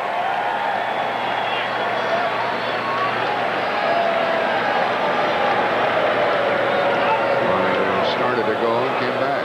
Looked like there was a run and bunt play, and it's 1-2. It looked like that was a missed sign. Right. And you can kind of understand that as you see Scott Sanderson warming up for the American League. I mean, the third base coaches try to keep the signs as simple as possible in these games, because obviously the player's very unfamiliar with the signs, but Molitor squaring around the bunt and Carter taking off, probably a missed sign. Late swing and a foul by Molitor, and what? Interference on the catcher. Interference by Biggio. So that's an error charge to the catcher. And runners at first and second, nobody out. Got to go back in the archives and find out when the last time that happened. It's the first time we are told that that has ever happened in All-Star history. Interference by the catcher, and that to me blows my mind. First time ever. First time ever. 62 All-Star games, and here it is, Craig Biggio, his first start, the only catcher who's ever started for Houston. New pitcher coming in.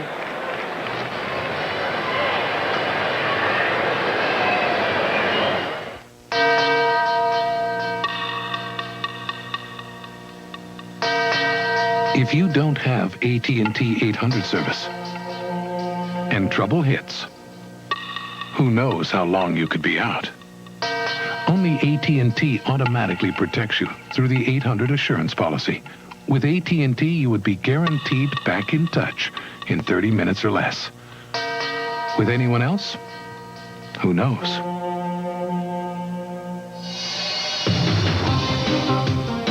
But if you do have AT&T, your 800 service is guaranteed. That's not all. Since AT&T connects calls 25% faster and has the fewest block calls, more 800 calls get through, so you can make more sales.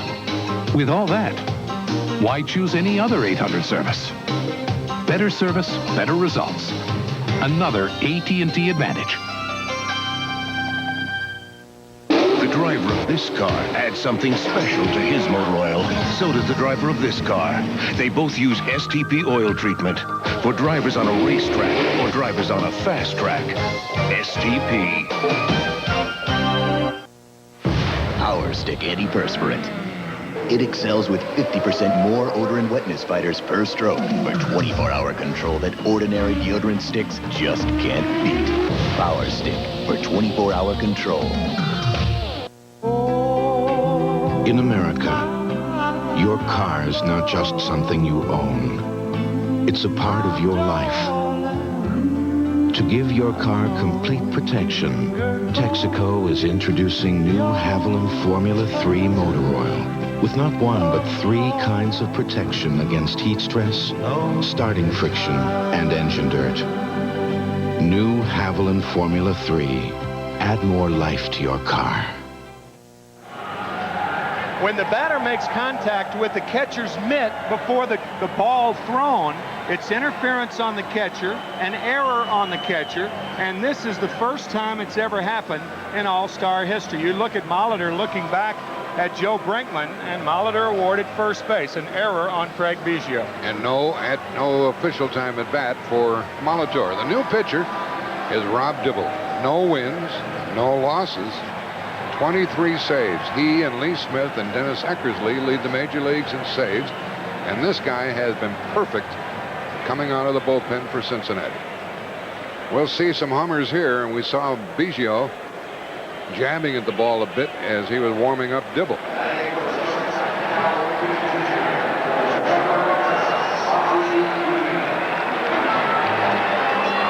Cal Ripken is out, and we're going to have a pinch hitter for him. Now, Ripken has a single and a 3-run homer, and Ozzie Guillen will bat, and he might be bunting with nobody out. It's tough to bunt Dibble.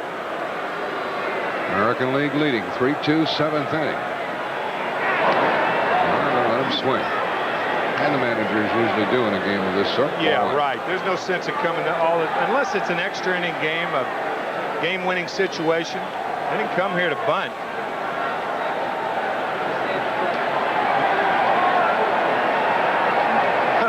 Another game, one swing, and Dibble's play has to go to first. That was a fastball to first base, too. But Samuel taking the throw. You can hear the ball smack into his glove. And this is when Cincinnati enjoys having Dibble in the game because he can strike people out. Well, he did indeed sacrifice. So Ozzie Guillen finds shortstop for the White Sox. And he is buzzed out by Dibble. I mean, Dibble threw a seed to first base.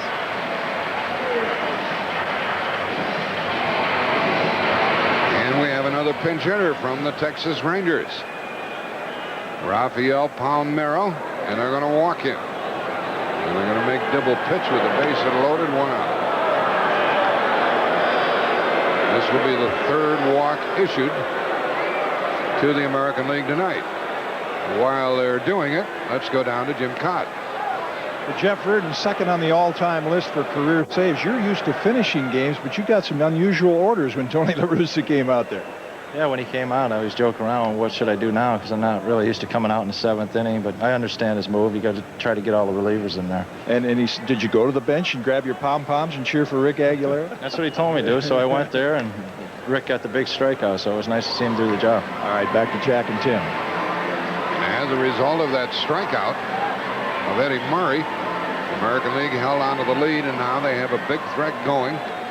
Bases loaded, 1 out, bottom of the 7th, 3-2 American League. The runners are Joe Carter at 3rd, down at 2nd, Paul Molitor, and just given the walk, Rafael Palmeiro, and at the plate, Harold Baines. Second at bat. Oh, I got a kick out of Baines cranking it up for that fastball. You better turn a notch up, I'll tell you. Watch his front foot. That's ball 2. Rob Dibble, the losing pitcher in last year's All-Star game. He gave up the 2-run double to Julio Franco in the 6th inning at Wrigley Field.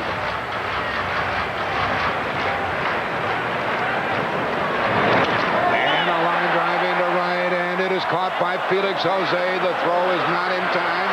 American League, and Chris are going to lead 4-2.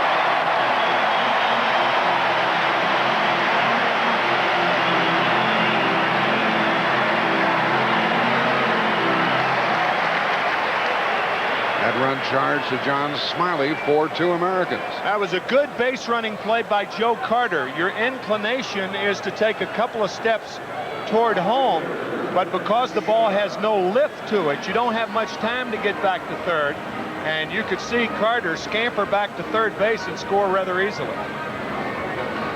So Dibble gives up the intentional walk, then the sacrifice fly.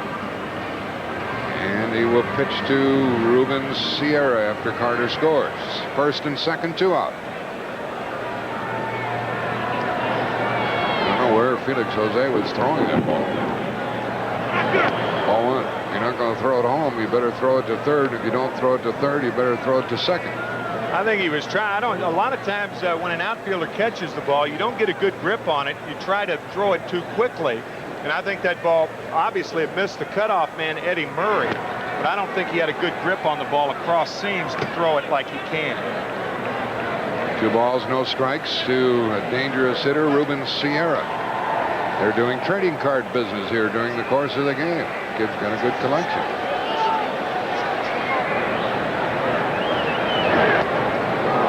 Dibble blitzed it by him.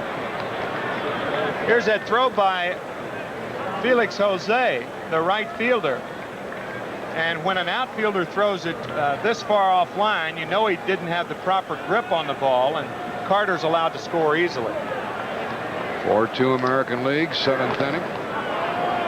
The foul makes it 2-2. By the way, I'd like to correct that.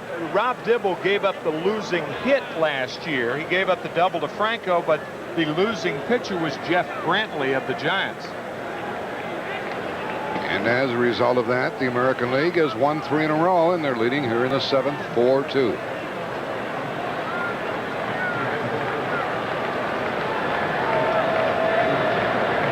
Two on, 2 out, 2 balls, 2 strikes.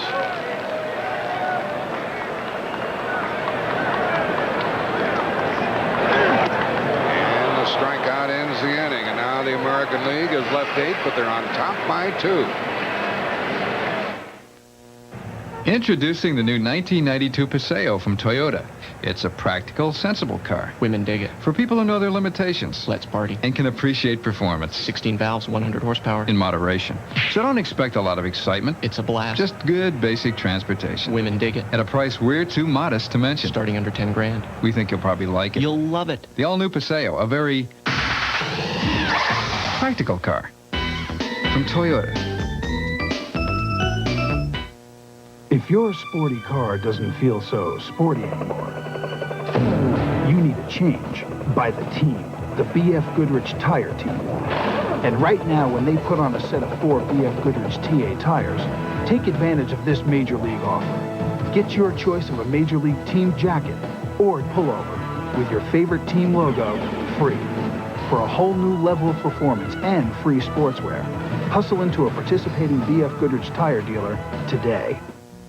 There's a feeling across this land every man and woman and child understands. It's a feeling you know and you never outgrow. Look around, it's right there to see. When it's real, Coke is right. It's a classic celebration of life. Can't beat the feeling. Coca-Cola Classic. Can't beat the real thing. Adios, amigo! Only one man is crazy enough to pull a stunt like this.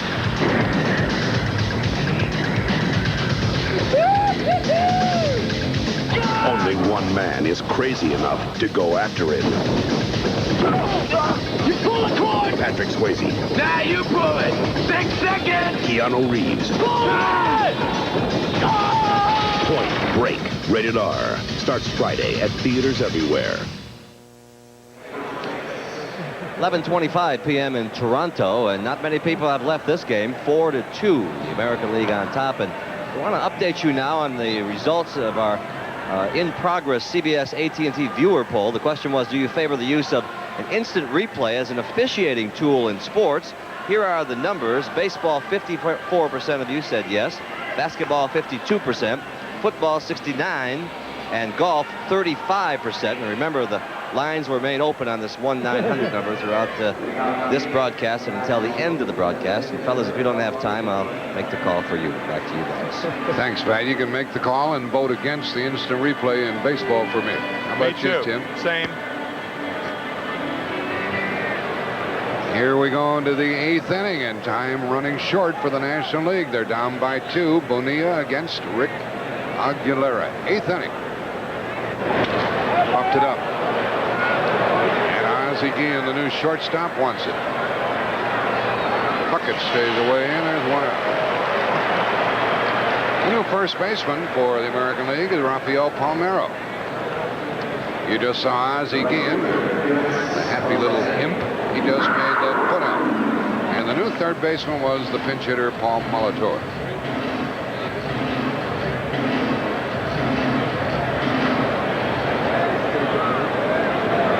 Ooh, hello, hello. Look at that, he's peeking it. Low TNA. Little snow cone there, right? Big swing by Felix Jose. Strike 1. Felix is 0 for 1 in this game. We have good news about John Morris. Negative x-rays. John Morris has a contusion of the right foot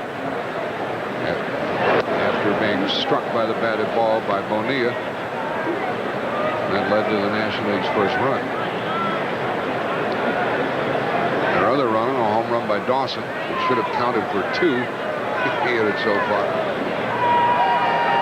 Felix corks it through the hole, and it'll bring up the tying run. Here's Jim Cott once again. Well, Jack and Tim, last year, about 100 points less in the batting average, half as many home runs, but Cal Ripken with the big 3-run blow tonight. And let me see, it's about as simple as this. That was the change you made. Just spreading out a little bit, flexing the knees, creating a little balance in the stance, letting the ball come to you. And what's it enable you to do? Just it enables me to wait on the ball and use your hands a little more. I was really, my body was getting in the way of my swing. These things are old hat for you, but this is a time everybody smiles. Looks like you're having fun. When you get a few hits and you hit a home run, it's time to smile. But we take it pretty seriously. We try to get this win here tonight, so until it's all over, we won't smile too much. Yesterday was a lighthearted time. That was some kind of show you put on it, and you ripped all those balls. No cheapies. No, I got into a rhythm, and I hit the balls good. Granted, it was carrying pretty good yesterday, but for the most part, I hit those very well. Possibly the best player in all of baseball today. They say sometimes guys aren't as nice as they seem or as good as they seem. This guy is. Let's go back to the game. And we have the tying run at the plate in the person of Paul O'Neill. Strike 1 to him. 1-1 with Felix Jose at first. 1 out. 8th inning. American League on top. 4-2. By the way, Cal Ripken, in addition to a 3-run homer, another base hit. 2 out of 3 for the evening. He's through for the night.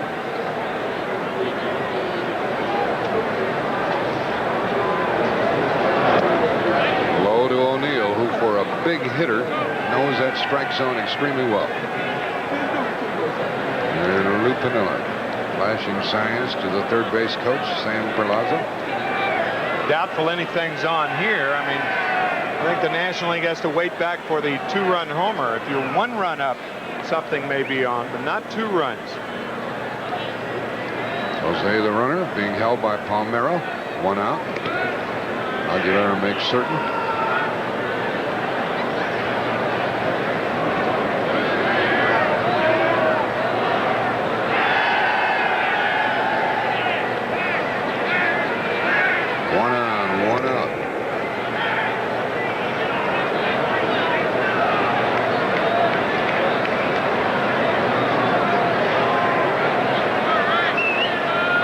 Didn't like it up in Chicago when Palmeiro was traded away. He continues to prove he's one of the best hitters in the game. He's playing first now. Oh, big swing by O'Neill. 2-2. Now you mentioned another club, the Chicago Cubs. Let's take a look at the American League East. The Toronto Blue Jays ahead of Boston by 5.5 games. In the American League West, the Texas Rangers and the Minnesota Twins, surprisingly. And there are 5 teams in that division in the American League West, and the spread is 2.5 games. Man, that's the way it ought to be. That's the way it is.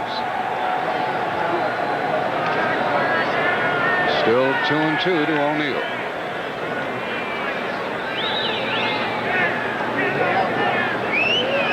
O'Neill popped out. Felix Jose singled. His first All-Star hit. And a foul out of play. In the National League in the second half, what can you look for? Well, the Pittsburgh Pirates, at one time during the first half, the best team, I thought the best team in baseball. They're still a very, very good club. They're 2.5 games in front of the Mets, who have won 7 in a row, and the Cardinals are 5 games back. In the NL West, the Dodgers 5 games back, and Cincinnati in second place. The Dodgers have opened up things for Tommy Lasorda with Oral Hershiser back healthy and Tim Belcher. Well, they have good pitching. The Dodgers have good pitching, and the Mets are getting better pitching now. 2-2. Oh, there with real long fingers, and if you can, we talked about the spread on them, and that gives the downward motion on that tumbling sinker. The splitter, you can see how much that ball goes down, and usually when hitters swing and miss at that pitch, they swing over the top of it. They think it's going to be a strike, and the bottom falls out at the last minute. The 2-out batter for the National League is Howard Johnson. Fouled out is only at bat. He could tie this game. And Aguilera works hard at keeping Felix Jose at first. 2 out, 8th inning.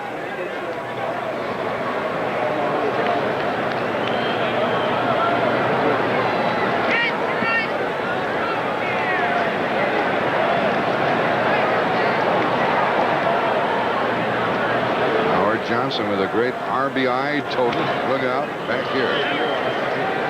And that strike one to Howard. Johnson's driven in 63 runs for New York so far. And helped them on the recent surge to get within 2.5 of the Pirates. Leads the National League in home runs, extra base hits, and RBIs. And hits most of his home runs left-handed.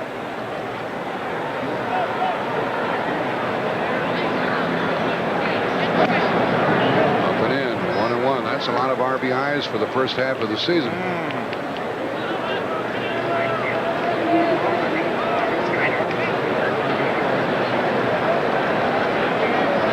One ball, one strike.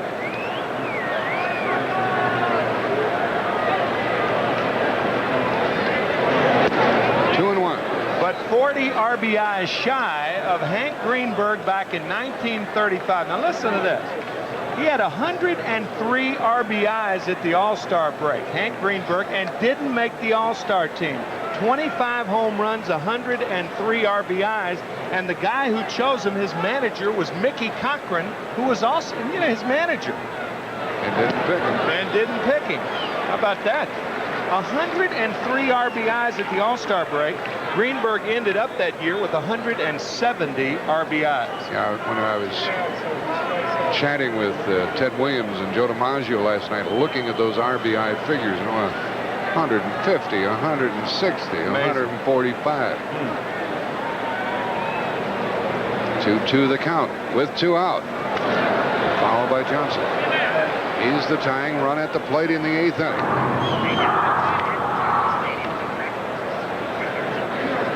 Next year, the All-Star Game will be in San Diego, another lovely city. Roberto Alomar will tell you that. He played in San Diego, traded here to Toronto.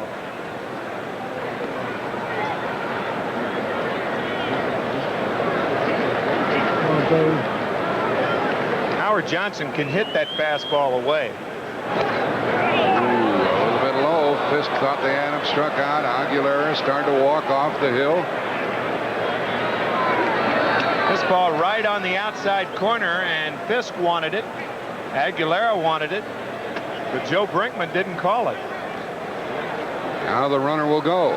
Palmeiro at first, plays behind Felix Jose. 3-2, 2 out. Splitter here. On 3-2, runner going, and he struck him out on that splitter in the dirt. That's what Fisk wanted, and that's what they got him with. 8 left for the National League. They still trail by 2, middle of the 8th. Don't think nothing wrong about my man. He don't drive no fancy car, don't need no college degree. Don't think nothing wrong about my man.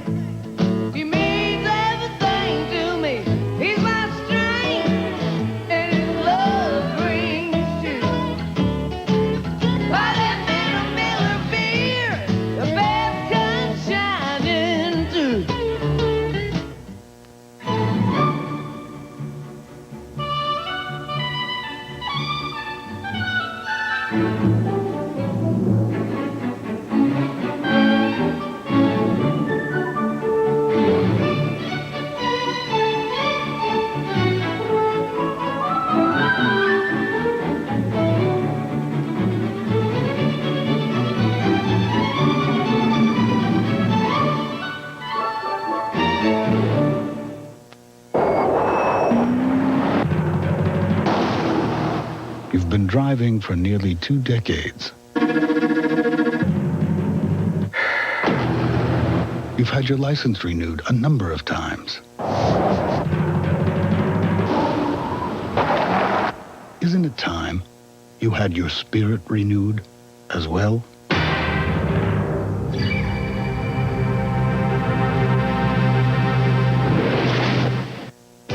Fryer and Wilder. Hello? Anybody home? They're strange. That actually feels good. They're crazy. You can't touch me. They're back. You understand what I'm saying? Another You, rated R. Starts Friday, July 26th at a theater near you.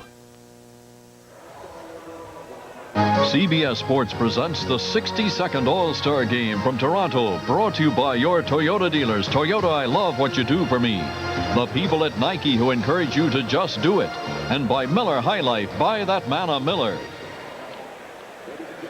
We have a 4-2 American League lead in the bottom of the 8th inning, although they've been out hit. Free swinging affair.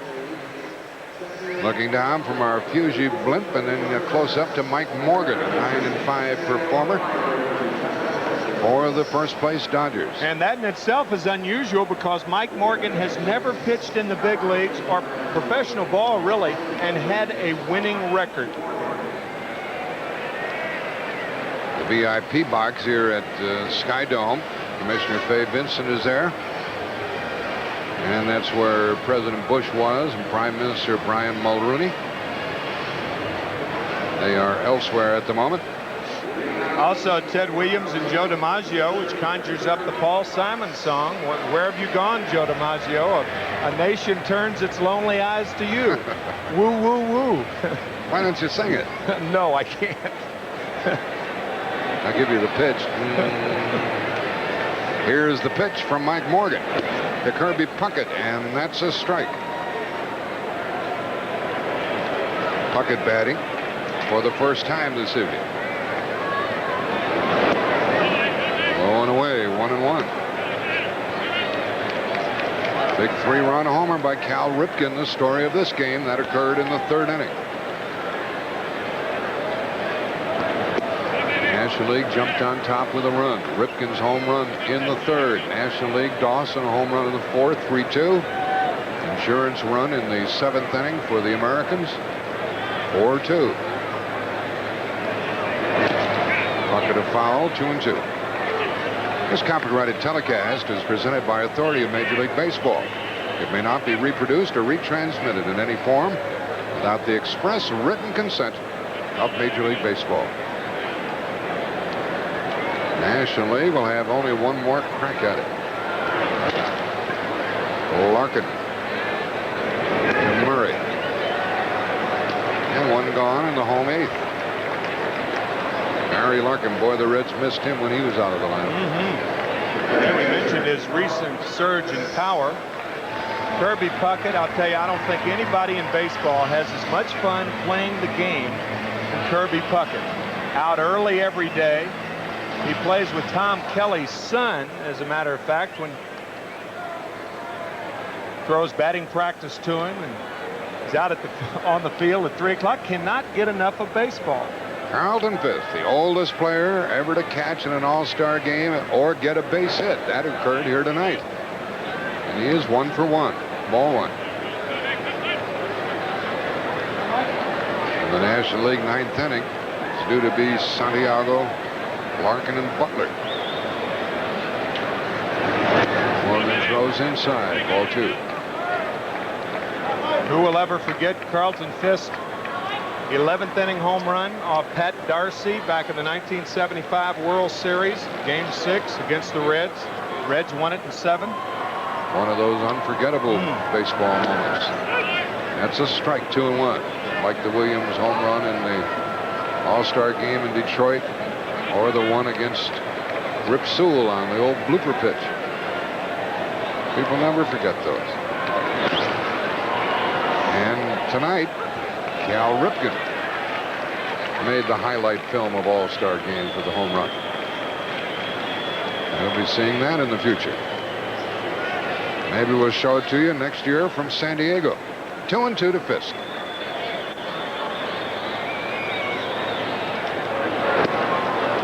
And a strikeout for Morgan. Those Minnesota Twins were picked for last in the American League West. They've been something to talk about. Chili Davis just murdering the baseball. He has 19 home runs, 52 RBIs. Scott Erickson has become the ace of the staff, although he's on the DL right now. And Tom Kelly, the manager. They trailed Texas by only a couple of percentage points. Big story. Maybe.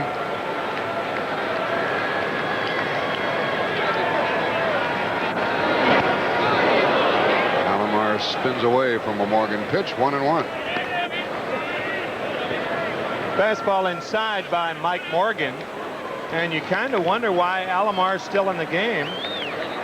Julio Franco, the only non-pitcher for the American League that hasn't played. And he'll take care of 8 innings in this one. We go to the 9th. The National League needs 2 runs.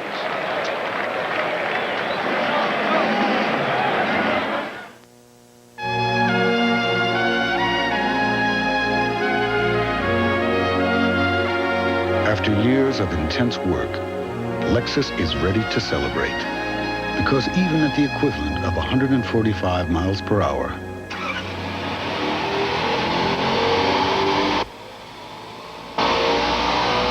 the Lexus LS400 is designed to stir the soul and not much else. All across the USA, for as long as we've been around, our passengers are our neighbors. This country's our hometown. Every time we fly, every mile of sky, everything we do, USA, USA begins with you. You know, Rust-Oleum Wood Saver trim paint is so moisture resistant, you paint your trim less often and have time for other things. Like playing ball with the kids. Paint less often. Use Rust-Oleum Wood Saver. Over its life, a Motorcraft battery delivers enough energy to light up a small park. Like Candlestick Park. Shouldn't you install that peace of mind? Motorcraft quality parts from Ford. It's not easy to pull yourself away from a bowl of Kellogg's Raisin Bran. Those 2 scoops of raisins taste so good, you'll find that once you start, you can't leave them behind. It's those 2 scoops that taste too good to pull yourself away.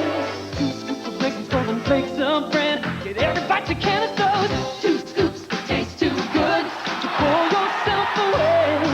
2 scoops that taste too good in Kellogg's Raisin Bran. 2 scoops. The pitch, swing, and a ball hit the first. What a play by Kruk. Out at second on the 4th out. Here comes the runner trying to score. He is safe at the plate. Safe at the plate as Langford pulled over Darren Dalton. Swing and a high fly ball to deep right. May go. That's a winner.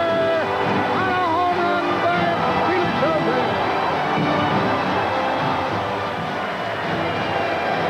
That's another one of the big stories in the first half of the season in Major League Baseball. And now, the other part of this big story. 9th inning, 4-2 American League. There's Felix Jose. Hit that home run that was referred to, and Carlton Fisk is joined by Dennis Eckersley. He's 1-1, 23 saves, tied for the lead in saves in Major League Baseball. And they'll be rooting for him this time in Toronto as he pitches to the National League and Craig Biggio. We are in the 9th, 4-2 American League. Strike 1 to Craig. Real surprise in 38 1/3 innings. Eckersley has already walked 1 this year. He's walked 8 players, 8 in 2.5 years. 8. 8 players in 2.5 years. 4 in '89, 3 last year, and 1 this year. And Biggio stays up there 0-2.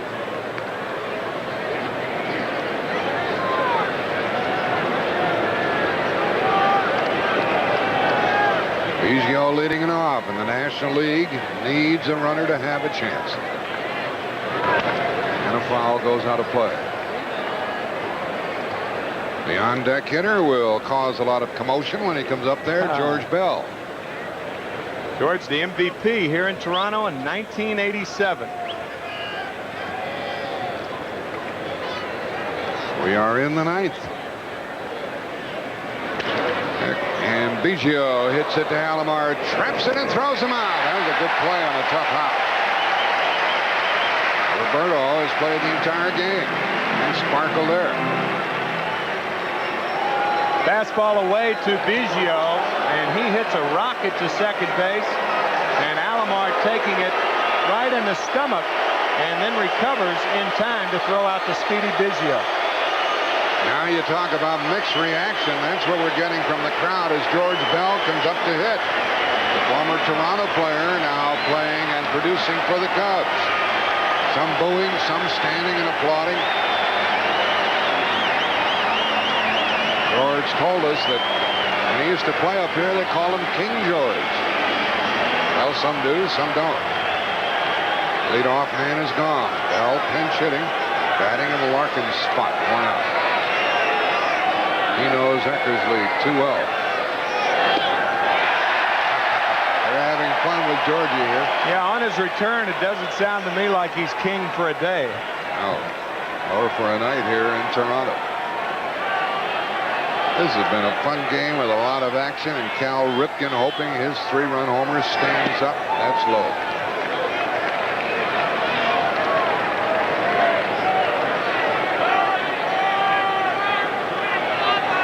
This is Tuesday night. We have baseball for you next Sunday afternoon, 2:30 Eastern Time. Yanks and Angels.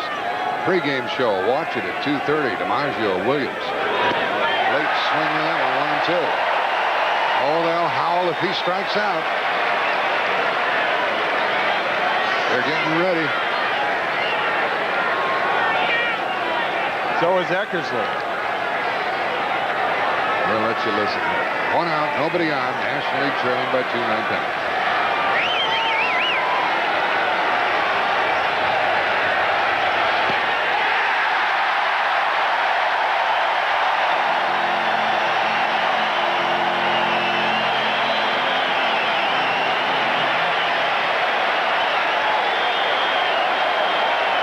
Sorry, George. 2 out in the 9th. The coordinating producer of Major League Baseball on CBS is Rick Lasavita. This evening's telecast directed by Joe Assetti. The producer of Baseball 91 is Mike Arnold. The senior producer of CBS Sports is Ed Gorin. The executive producer of CBS Sports, Ted Shaker. The folks at Dome Productions have really been cooperative and efficient, and our own crew traveling up here to Toronto. And they had everything ship-shape here this evening, and you folks have watched a fun game. Batter Butler. This won't end in a hurry. He'll battle Eckersley, ball 1. His first at bat. Into the game as a pinch hitter. Stayed in, played center field, and he gets an at-bat. And a foul. They try to slap it past third. Bobby Bonilla drove home the first run of the game in the first inning. Then Ripken with a 3-run homer in the American League, 3rd. The Dawson homer was gigantic, 3-2 in the 4th. An insurance run in the 7th inning on the sacrifice fly by Baines. That's why we are where we are. 9th inning, 2 out, 4-2 American League, trying to make it 4 in a row over the Nationals. Another foul by Brett Butler. Best wishes to Hank Aaron and Rod Carew. They're the honorary captains here tonight. And Rod's heading for the Hall of Fame. Ferguson Jenkins. Gaylord Perry, Tony Lazzari, Bill Beck, Joe Garagiola, Phil Collier. Butler keeps us here. 1 ball, 2 strikes. Our folks at Fuji have given us the blimp shots, which we've all enjoyed. And before we close it off, we want to remember Dave Dravecky and admire his courage. Dave Dravecky, our very best to you. And we know you make the strong comeback. Another foul by Butler. What a courageous guy, Tim. Dave Dravecky had his left arm amputated about 10 days ago. Coming back from surgery, cancer in the left arm, and that remarkable comeback, and then felled by the arm problems once again while pitching in Montreal, pitching for the Giants. So hello to Dave, and here is a pitch to Butler that might end it. No, another foul out of play. It's still 1-2 with 2 out in the 9th inning.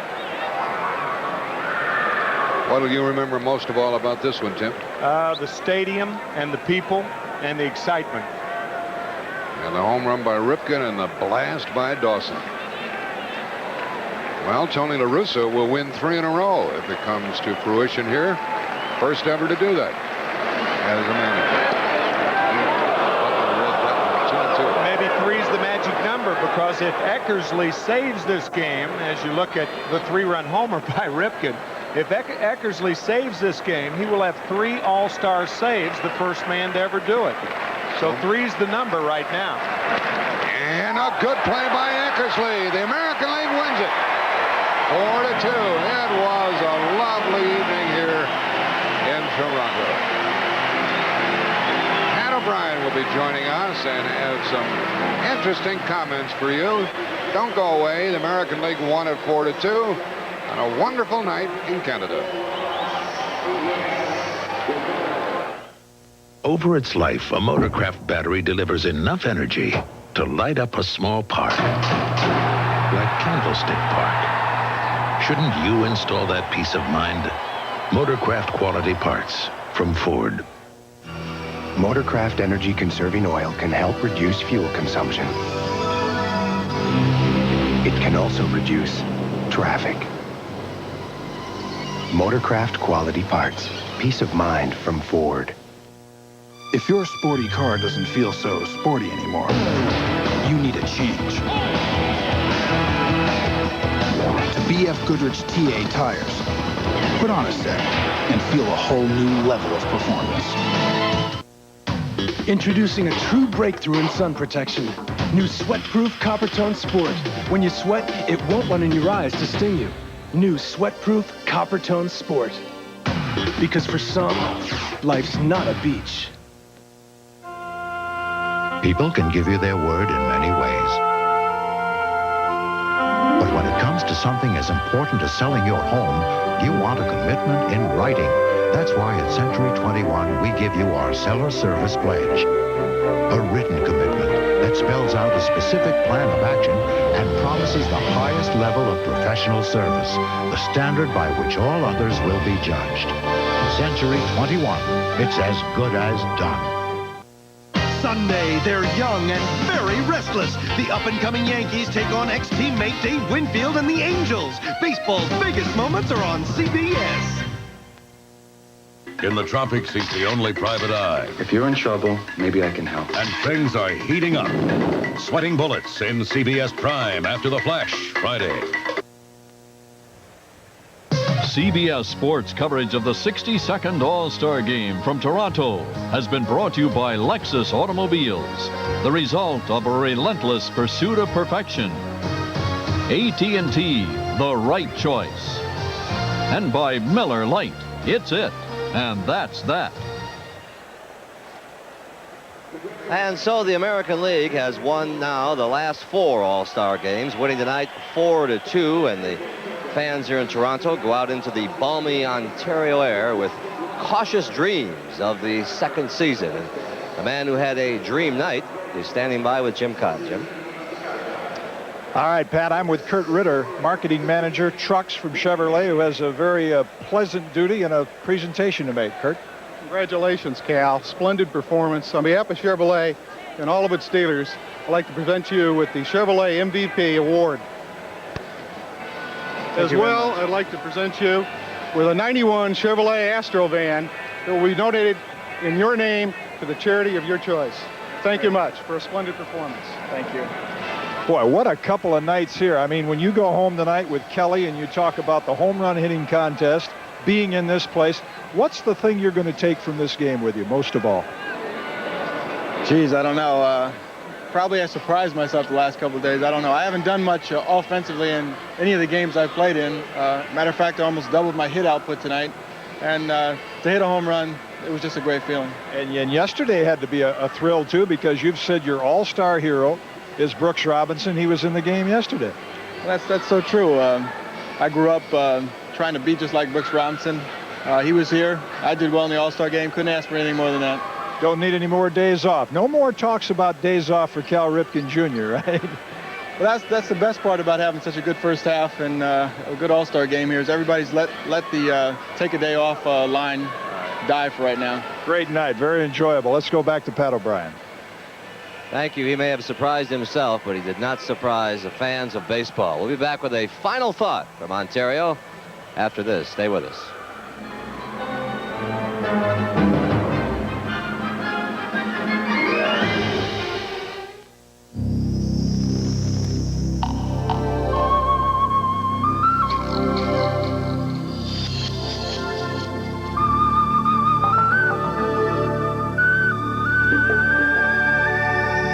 Some men would rather live their lives sheltered on the harbor, and some would rather sail into life with the unmistakable scent of Old Spice. Clean, true, and classic. Old Spice, one of the legends of the sea. The race is on to make batteries that last longer. And today's Duracell batteries can even outrun the ones we made just a few years ago.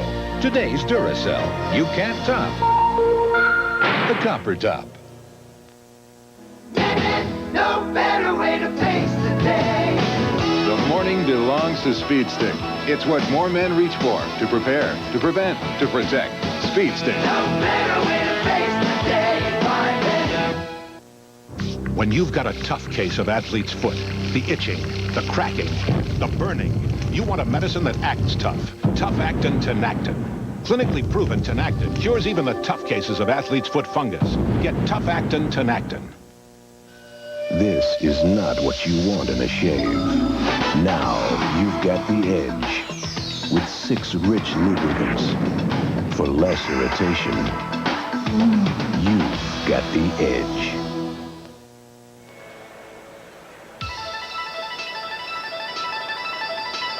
And so the American League has won the 62nd All-Star Game 4-2 here in Toronto. And you know, over 100 years ago, the great American man of letters, Walt Whitman, bid adieu to Ontario with these words: "Goodbye, Toronto, with memories of a very lively and agreeable visit."